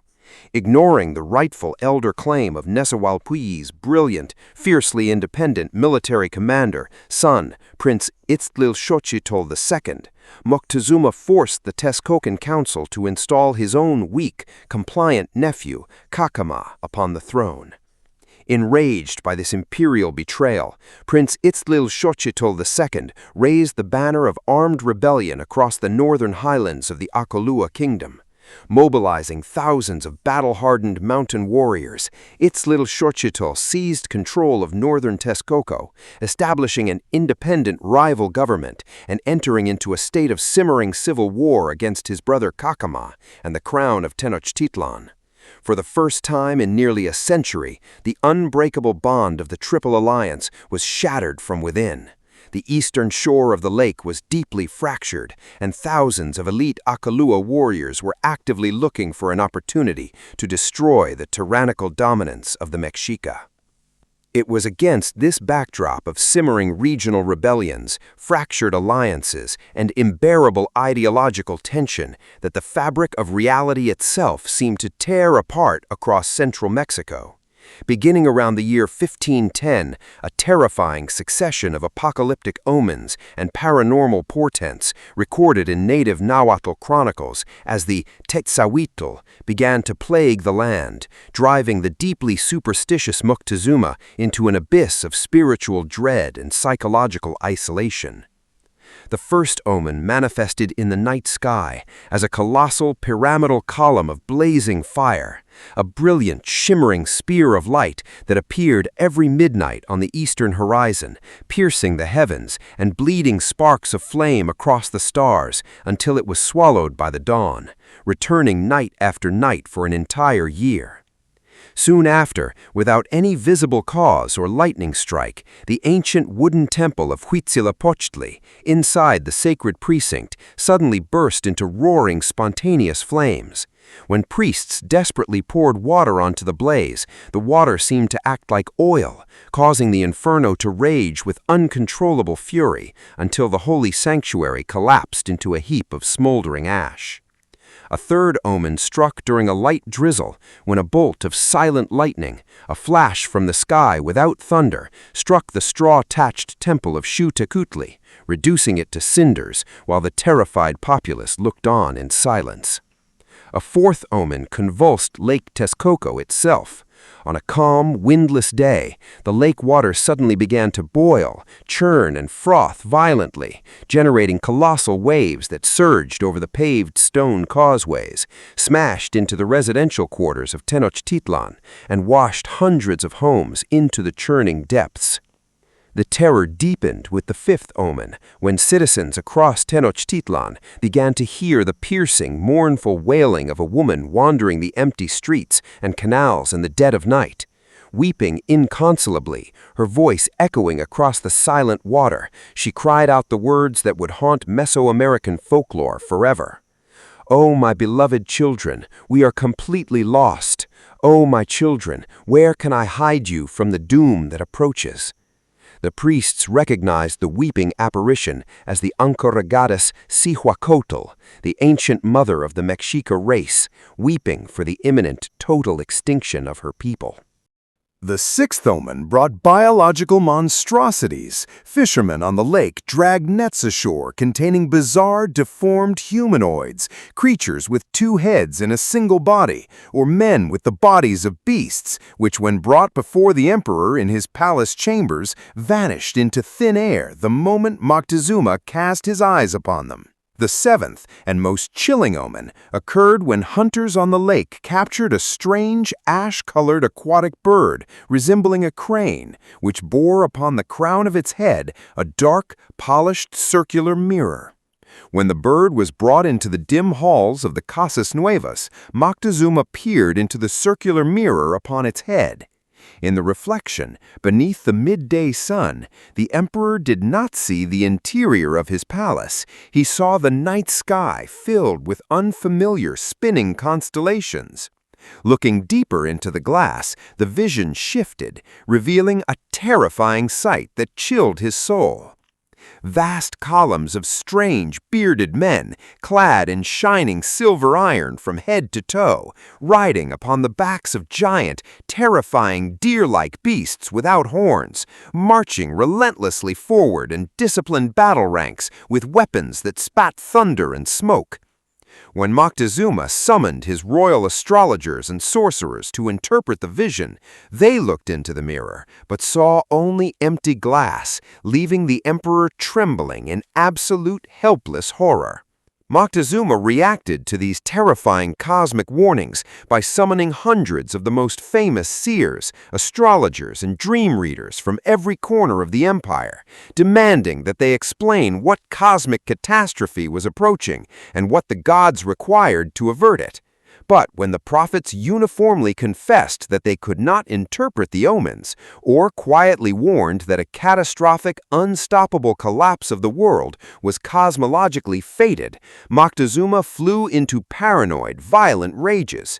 He had the seers thrown into dark underground dungeons to starve, executed their wives and children, and smashed their ancestral homes to dust, desperately attempting to silence the prophecies of doom. Then, in the late summer of the year 1518, the prophecies manifested into physical reality. A breathless Tlaxcala runner, sent by the royal governor of the coastal province of Tlaxcala on the Gulf of Mexico, arrived at the gates of the palace in Tenochtitlan, carrying painted bark paper scrolls and falling prostrate before the throne. The governor reported that out on the eastern waters of the infinite sea, where the sun is born each morning, immense floating mountains with giant white wings had been seen gliding silently along the coast.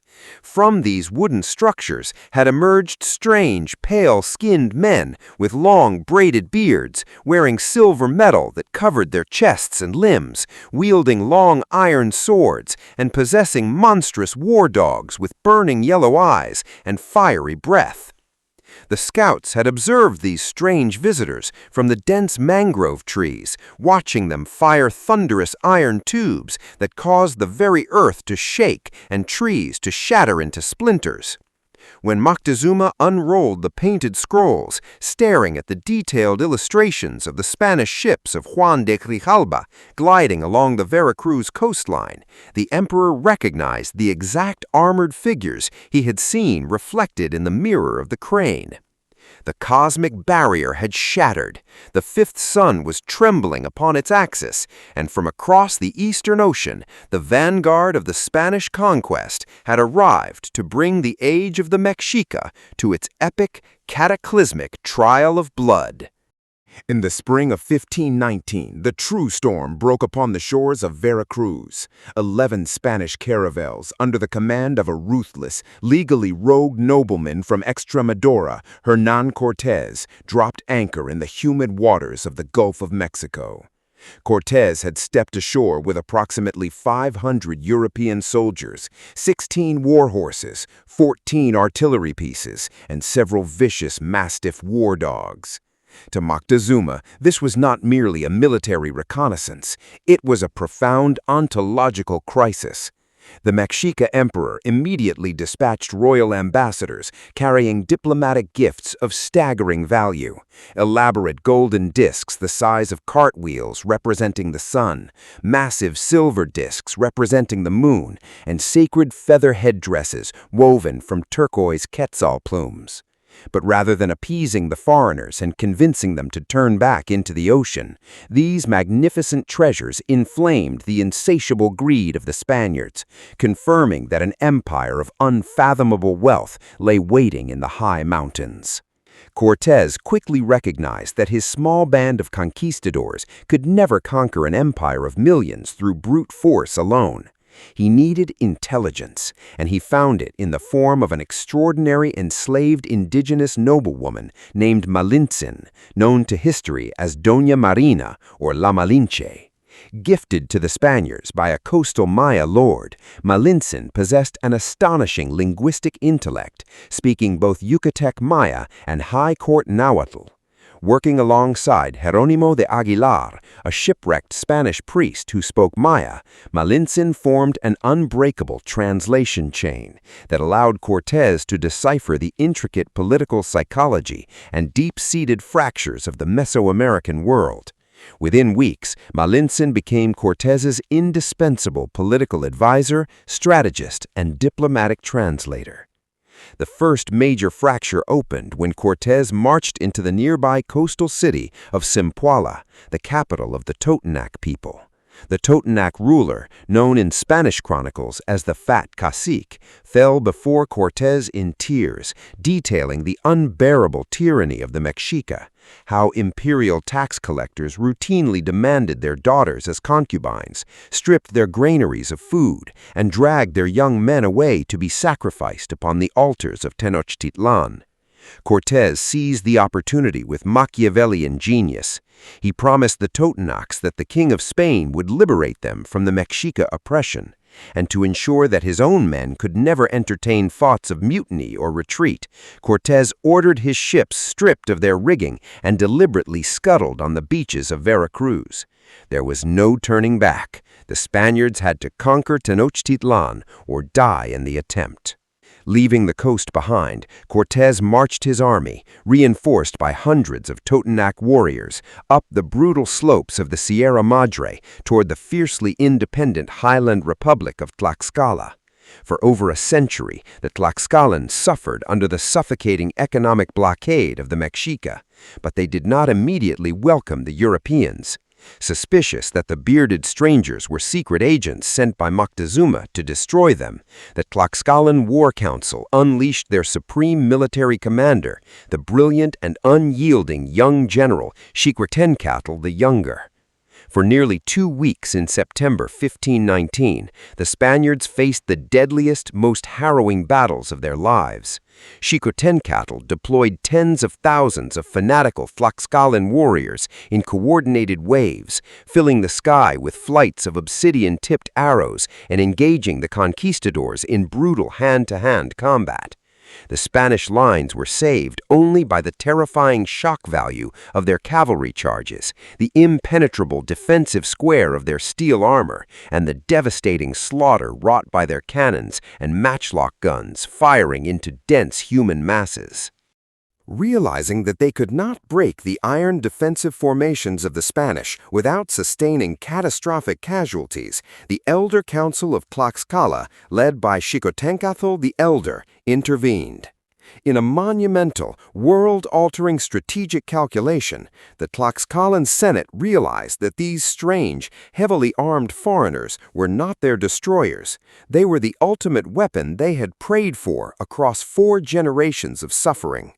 The Tlaxcalteca offered the Spanish a permanent military alliance, throwing the entire manpower, food supply, and intelligence network of their nation behind Cortés to wage a total war of liberation against their mortal enemies in Tenochtitlan. With thousands of seasoned Tlaxcalan warriors swelling his ranks, Cortés marched toward the sacred, holy city of Cholula, the religious capital of Mesoamerica and the continental sanctuary of the feathered serpent god Quetzalcoatl. Cholula was a wealthy, ancient city of hundreds of gleaming white temples, allied with the Mexica throne. When the Spanish and Tlaxcalans entered the city, they were initially received with superficial politeness, but Malintzin uncovered a secret conspiracy organized by local priests and Mexica emissaries to trap the Spanish inside the narrow city streets and slaughter them in a coordinated ambush. Cortés acted with swift, merciless brutality. He summoned the entire nobility, priesthood, and unarmed military leadership of Cholula under the pretext of a diplomatic council. Once the gates were barred, the Spanish and their vengeful Tlaxcalan allies unleashed an indiscriminate, horrifying bloodbath. For 5 straight hours, muskets, steel swords, and Tlaxcalan obsidian blades butchered over 6,000 unarmed Cholulan nobles and citizens trapped inside the square. The sacred city was set on fire, its holy shrines looted, and its leadership annihilated, sending an immediate, paralyzing wave of psychological terror straight into the imperial palace in the Valley of Mexico. In Tenochtitlan, Moctezuma watched with mounting dread as his intelligence networks brought daily reports of the unstoppable advance of this hybrid force of ironclad foreigners and bloodthirsty Tlaxcalan rivals.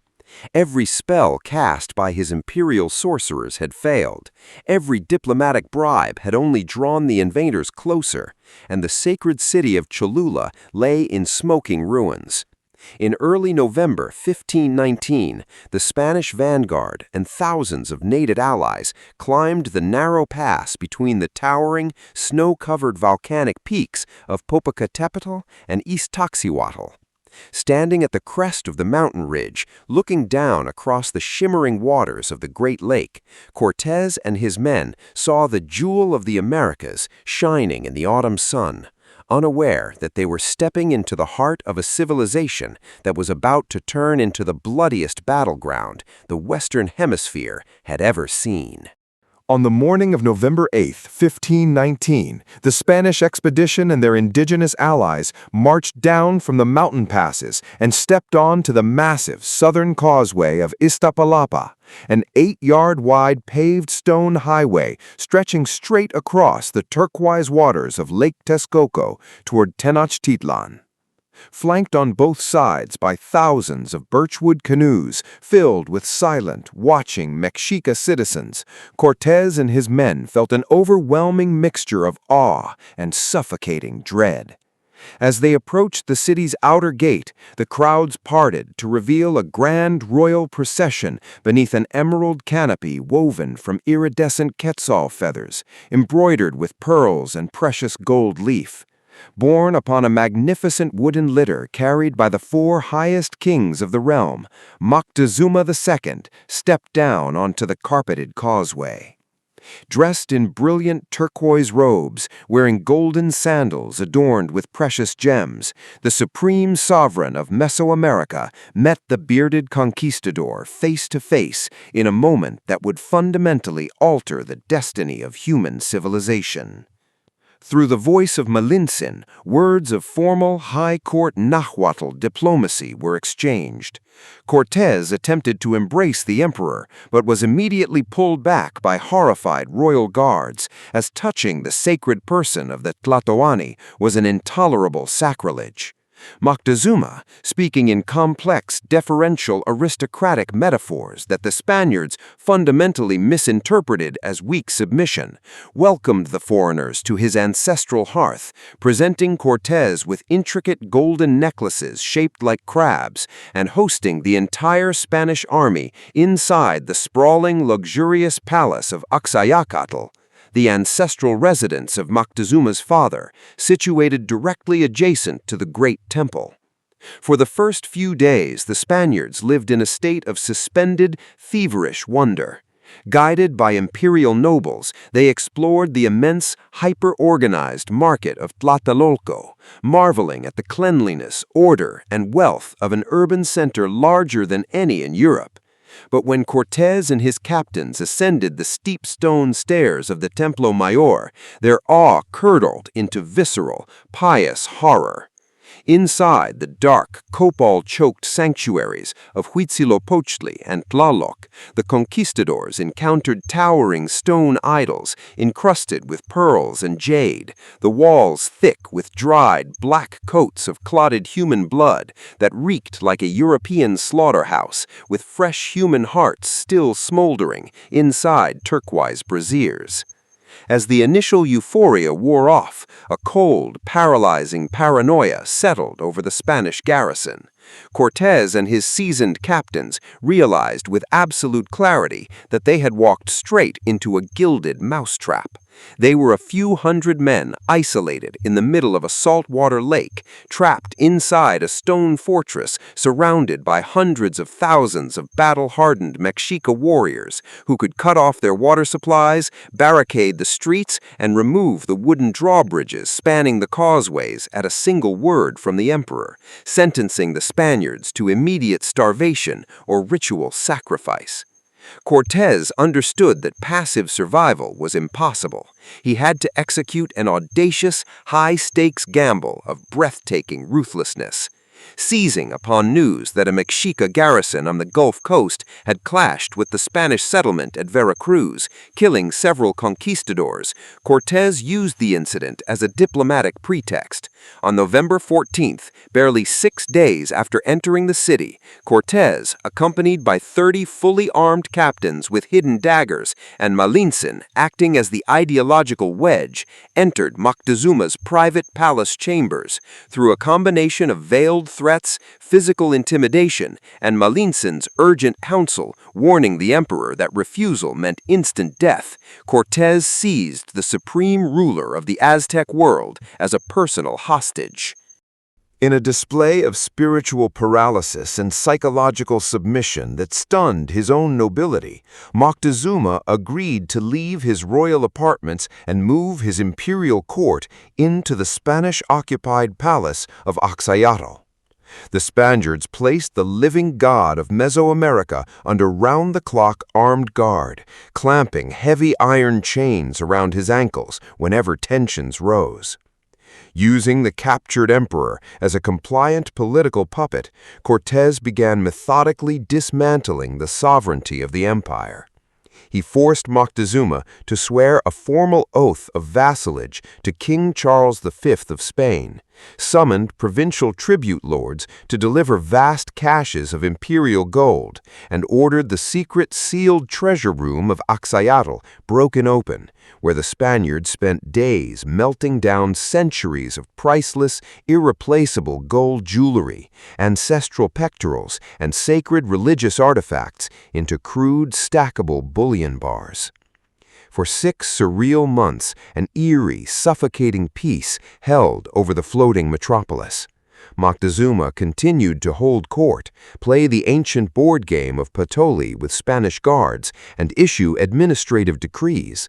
But across the canals of Tenochtitlan, a deep, venomous resentment was boiling among the younger Mexica warrior aristocracy.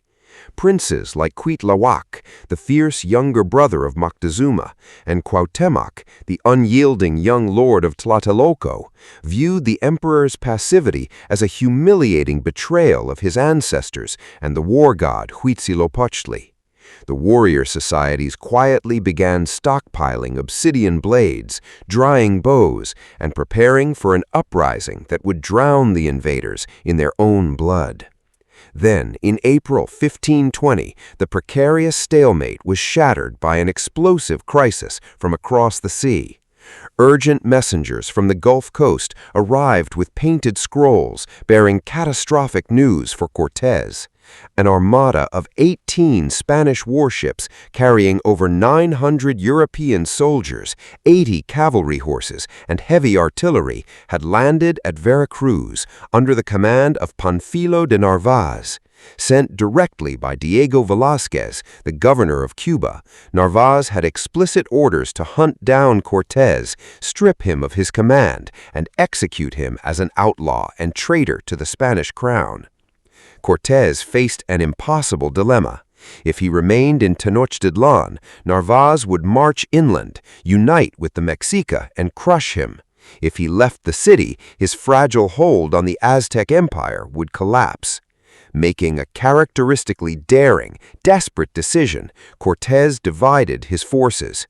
He left a small, fragile garrison of barely 140 Spanish soldiers and several hundred Tlaxcalan allies in Tenochtitlan, placing them under the command of his most ferocious but dangerously erratic and bloodthirsty lieutenant, Pedro de Alvarado, a man known to the natives as Tonatiuh, the Sun, due to his blazing blonde hair and volatile temper. Taking the remaining 250 men, Cortés sprinted hundreds of miles back down to the humid coastal jungles of Veracruz, determined to defeat his fellow countrymen in a desperate civil war in the dark, unaware that the manic paranoia of the man he had left behind in Tenochtitlan was about to trigger an irreversible, genocidal explosion of violence. In the humid coastal lowlands of Veracruz, Hernán Cortés executed a brilliant nocturnal masterstroke, launching a surprise attack during a torrential midnight rainstorm on Panfilo de Narváez's fortified camp at Zempoala. Striking with lightning speed, Cortés's veterans incapacitated Narváez, who lost an eye in the melee, and through a combination of silver-tongued diplomacy, heavy bribes of melted Mexica gold, and promises of unimaginable wealth, Cortés convinced Narváez's 900 fresh soldiers to switch allegiances, effectively quadrupling his army overnight.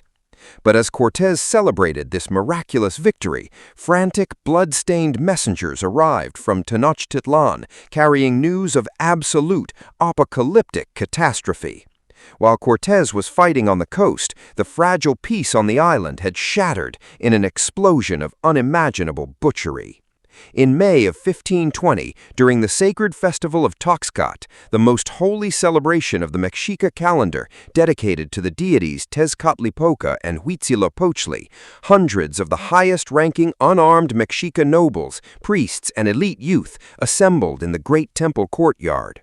Dressed in magnificent feather regalia and sacred gold jewelry, they began singing and dancing to the hypnotic rhythm of wooden drums. Pedro de Alvarado, consumed by erratic paranoia, terrified by rumors of an imminent uprising, and lusting after the gold adornments of the dancers, made a monstrous, fatal calculation. He ordered the 4 gates of the sacred precinct barred with iron locks, trapping the unarmed celebrants inside.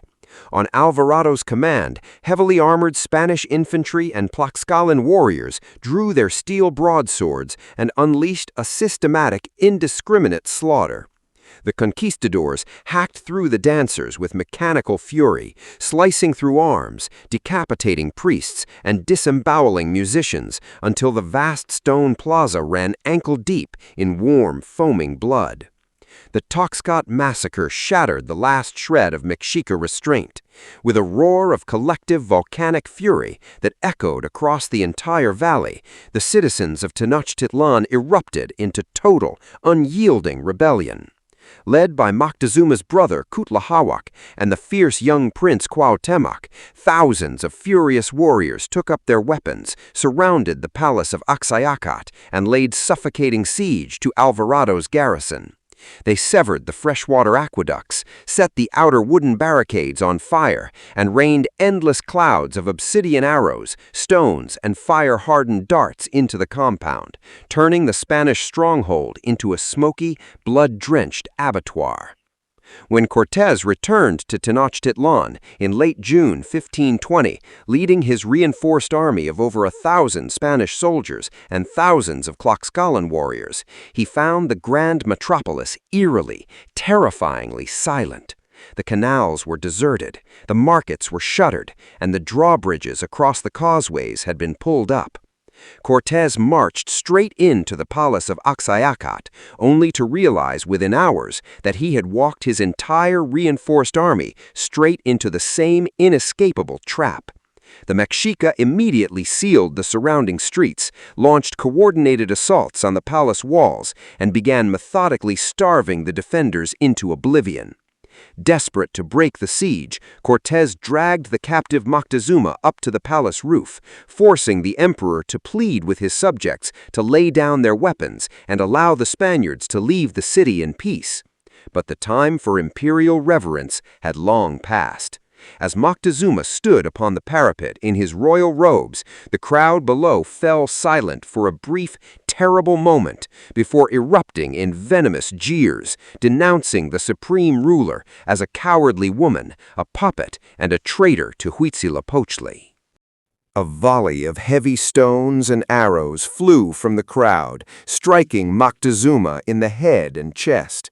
He collapsed into the arms of his Spanish guards and died 3 days later inside the palace, though indigenous codices bitterly recorded that Cortés had the emperor strangled in secret once his political utility had vanished. With Moctezuma dead, supplies exhausted, and the palace walls crumbling under relentless assaults, Cortés realized staying meant absolute annihilation. On the rain-soaked midnight night of June 30th, 1520, during a furious summer storm, the Spanish prepared for a desperate, clandestine breakout. Melting down the imperial treasure, the soldiers stuffed their pockets and armor with heavy gold bullion, built a portable wooden bridge to cross the severed causeway gaps, and slipped out into the empty, darkened streets toward the western causeway of Tlacopan. The escape turned into one of the most harrowing military disasters in European history, La Noche Triste, the Night of Sorrows. As the vanguard crossed the first canal, an elderly Mexica woman fetching water spotted the retreating shadows and raised a piercing cry from the shoreline. "Mexica! Warriors, come forth! Our enemies are fleeing!" Within seconds, the great wooden drum atop the Templo Mayor began its terrifying, rhythmic booming across the dark lake, and thousands of war canoes descended upon the causeway from every direction. The retreat devolved into a chaotic, screaming bloodshed. The portable wooden bridge jammed under the crushing weight of horses and artillery, trapping the Spanish column in the open. Mexica warriors climbed onto the causeway, pulling conquistadors into the freezing water with wooden boat hooks, hacking at them with obsidian blades, and dragging wounded men into canoes to be preserved for ritual sacrifice. Many Spanish soldiers, blinded by greed and weighed down by dozens of pounds of stolen gold sewn into their doublets, fell into the breaches and sank straight to the bottom of the lake floor, drowning in their own plunder. By the time the shattered vanguard reached the safety of the western mainland at dawn, over 600 Spanish soldiers, several thousand Tlaxcalan allies, and nearly all their horses, cannons, and stolen treasure lay at the bottom of Lake Texcoco. Sitting beneath a giant ahuehuete cypress tree on the outskirts of Tacuba, watching his bleeding, maimed survivors limp out of the darkness while the triumphant war cries of the Mexica echoed across the water, the iron-willed Hernán Cortés broke down and wept openly in the morning rain. Yet the nightmare of the retreat was not over. The battered survivors, starving, wounded, and lacking armor, were forced to march along the northern rim of the lake toward the safety of Tlaxcala.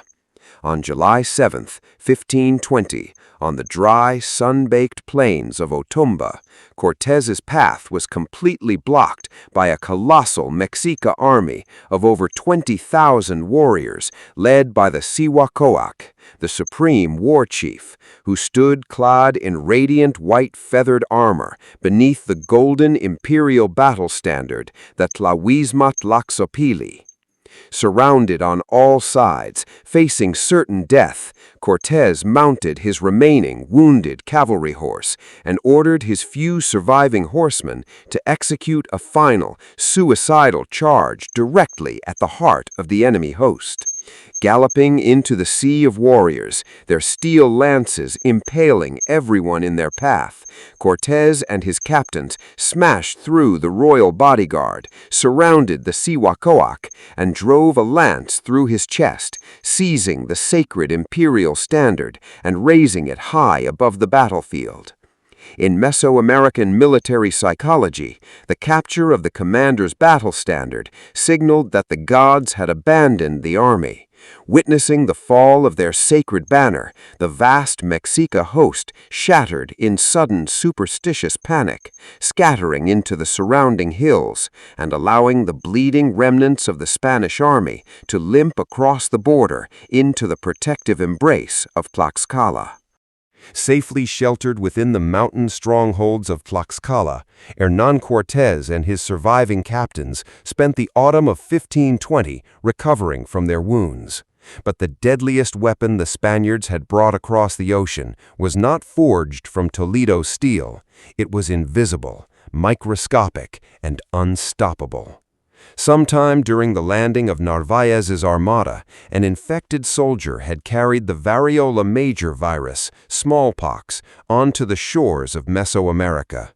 To an indigenous population with zero prior exposure and no biological immunity, the virgin soil epidemic was an apocalyptic catastrophe, known in Nahuatl chronicles as the Hue Cocolistli, the Great Rash. Between September and November 1520, the disease swept across the Valley of Mexico like a biological firestorm. The virus inflicted unspeakable, horrifying suffering.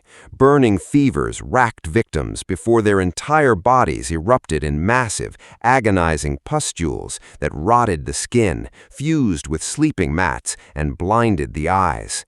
Entire families perished inside their homes because no one was healthy enough to walk to the canals for water or grind maize for food.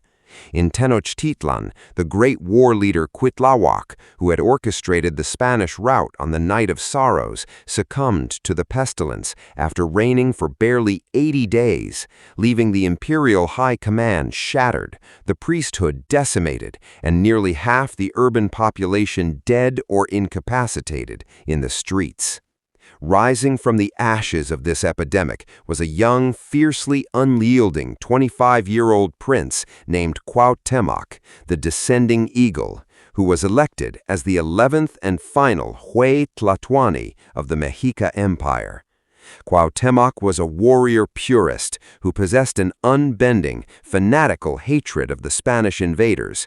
He immediately purged any remaining peace factions within the nobility, executed lords who suggested negotiation, and transformed Tenochtitlan into an impregnable fortress.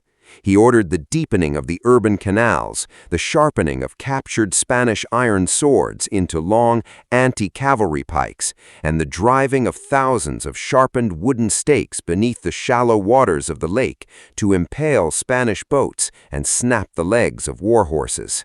While Cuauhtémoc prepared his island for a siege to the death, Cortés was executing an engineering and diplomatic strategy of breathtaking scale.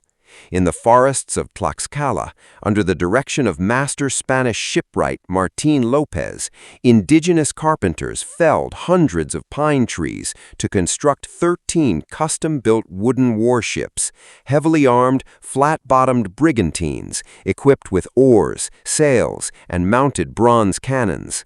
Once completed and tested, these massive ships were meticulously disassembled into numbered timber planks, iron fittings, and rigging. In a staggering logistical triumph, thousands of Tlaxcalan Tlameme porters hoisted the disassembled fleet onto their bare shoulders, marching the vessels over the high mountain passes of the Sierra Madre in a continuous multi-mile supply train down into the lake city of Texcoco. In Texcoco, the dynastic fracture that Moctezuma had created years earlier paid catastrophic dividends for the Spanish. Prince Itzlilchichil, the rebel Acolhua lord who had long contested the Mexica-backed puppet king, officially declared for Cortés, throwing the entire military, naval, and agricultural resources of Texcoco behind the Spanish coalition. With Texcoco serving as a deep-water naval base, Cortés launched a systematic, months-long scorched earth campaign around the perimeter of the lake, capturing, burning, and flipping every major city-state, including Chalco, Xochimilco, and Cuernavaca, until Tenochtitlan was completely isolated, surrounded by a ring of former tributary subjects who were now hungry for Mexica blood.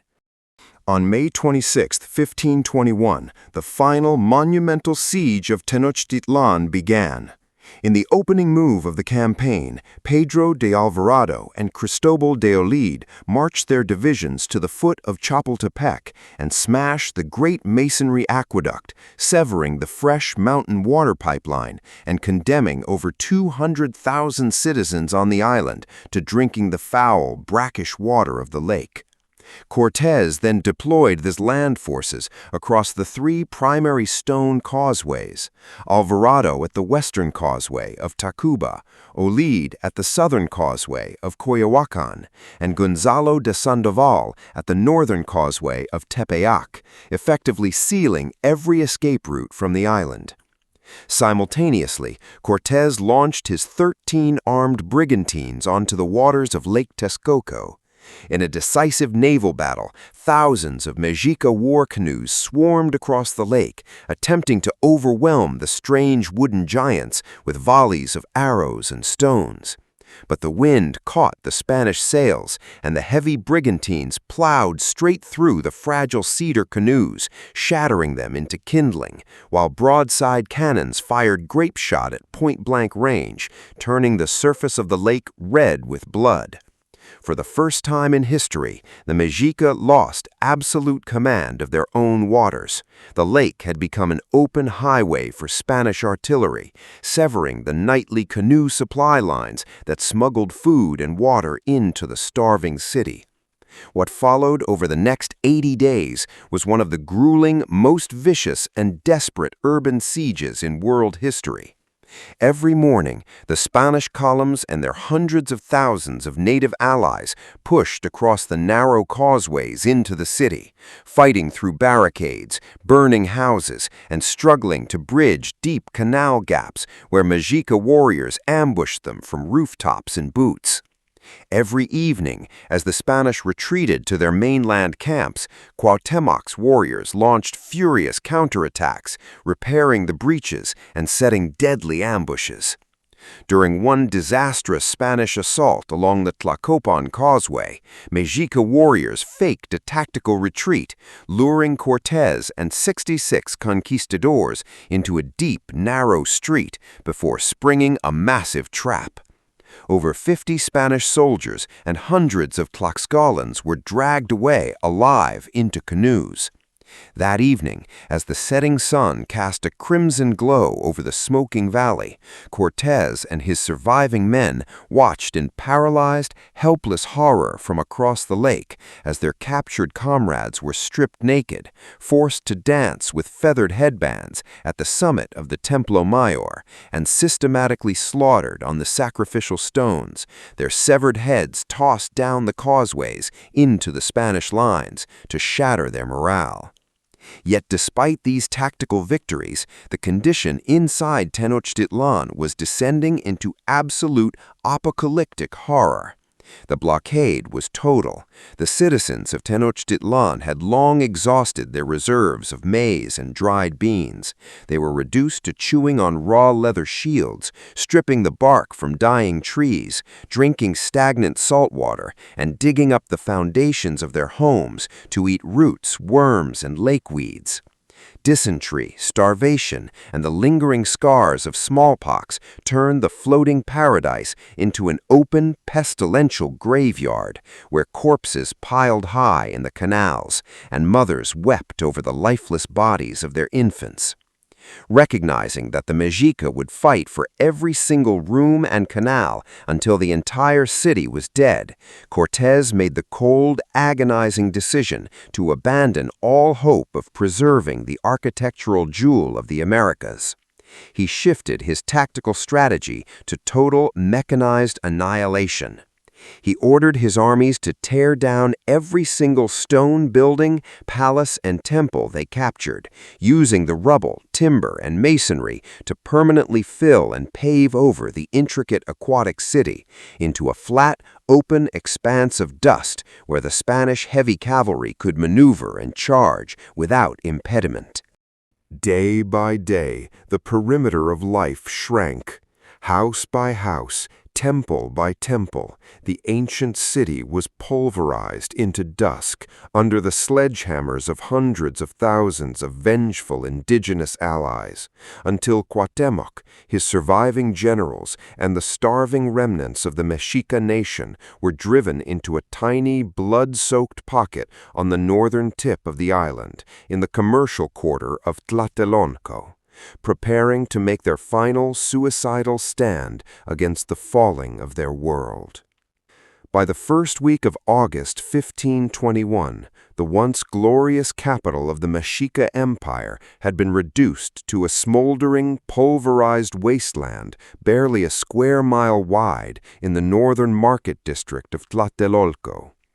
Piled 4 deep in the muddy alleys and choked canals lay the rotting corpses of over 100,000 citizens, victims of smallpox, dysentery, and starvation. Mexica warriors, their bodies emaciated and covered in open sores, had chewed their own leather shields and bowstrings for nourishment, yet they continued to fight with savage desperation, hurling stones and brick fragments from the rubble of ruined terraces.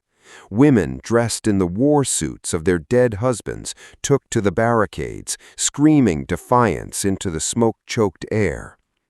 When Cortés sent emissaries offering terms of honorable surrender, Cuauhtémoc adamantly refused, swearing that the last Mexica would die with an obsidian blade in his hand before bowing to the King of Castile.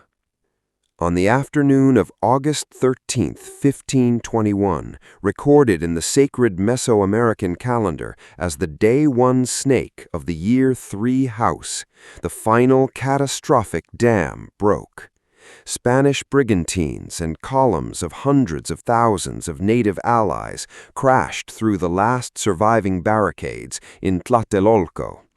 For the Tlaxcalans, Texcocans, and other native nations who had suffered under decades of Mexica hegemony, this was the long-awaited hour of absolute genocidal vengeance. Ignoring Cortés's orders to spare the living, the indigenous allies unleashed an unchecked slaughter through the ruins, butchering over 40,000 starving women, children, and elderly citizens in a matter of hours, painting the rubble red with the blood of their former masters.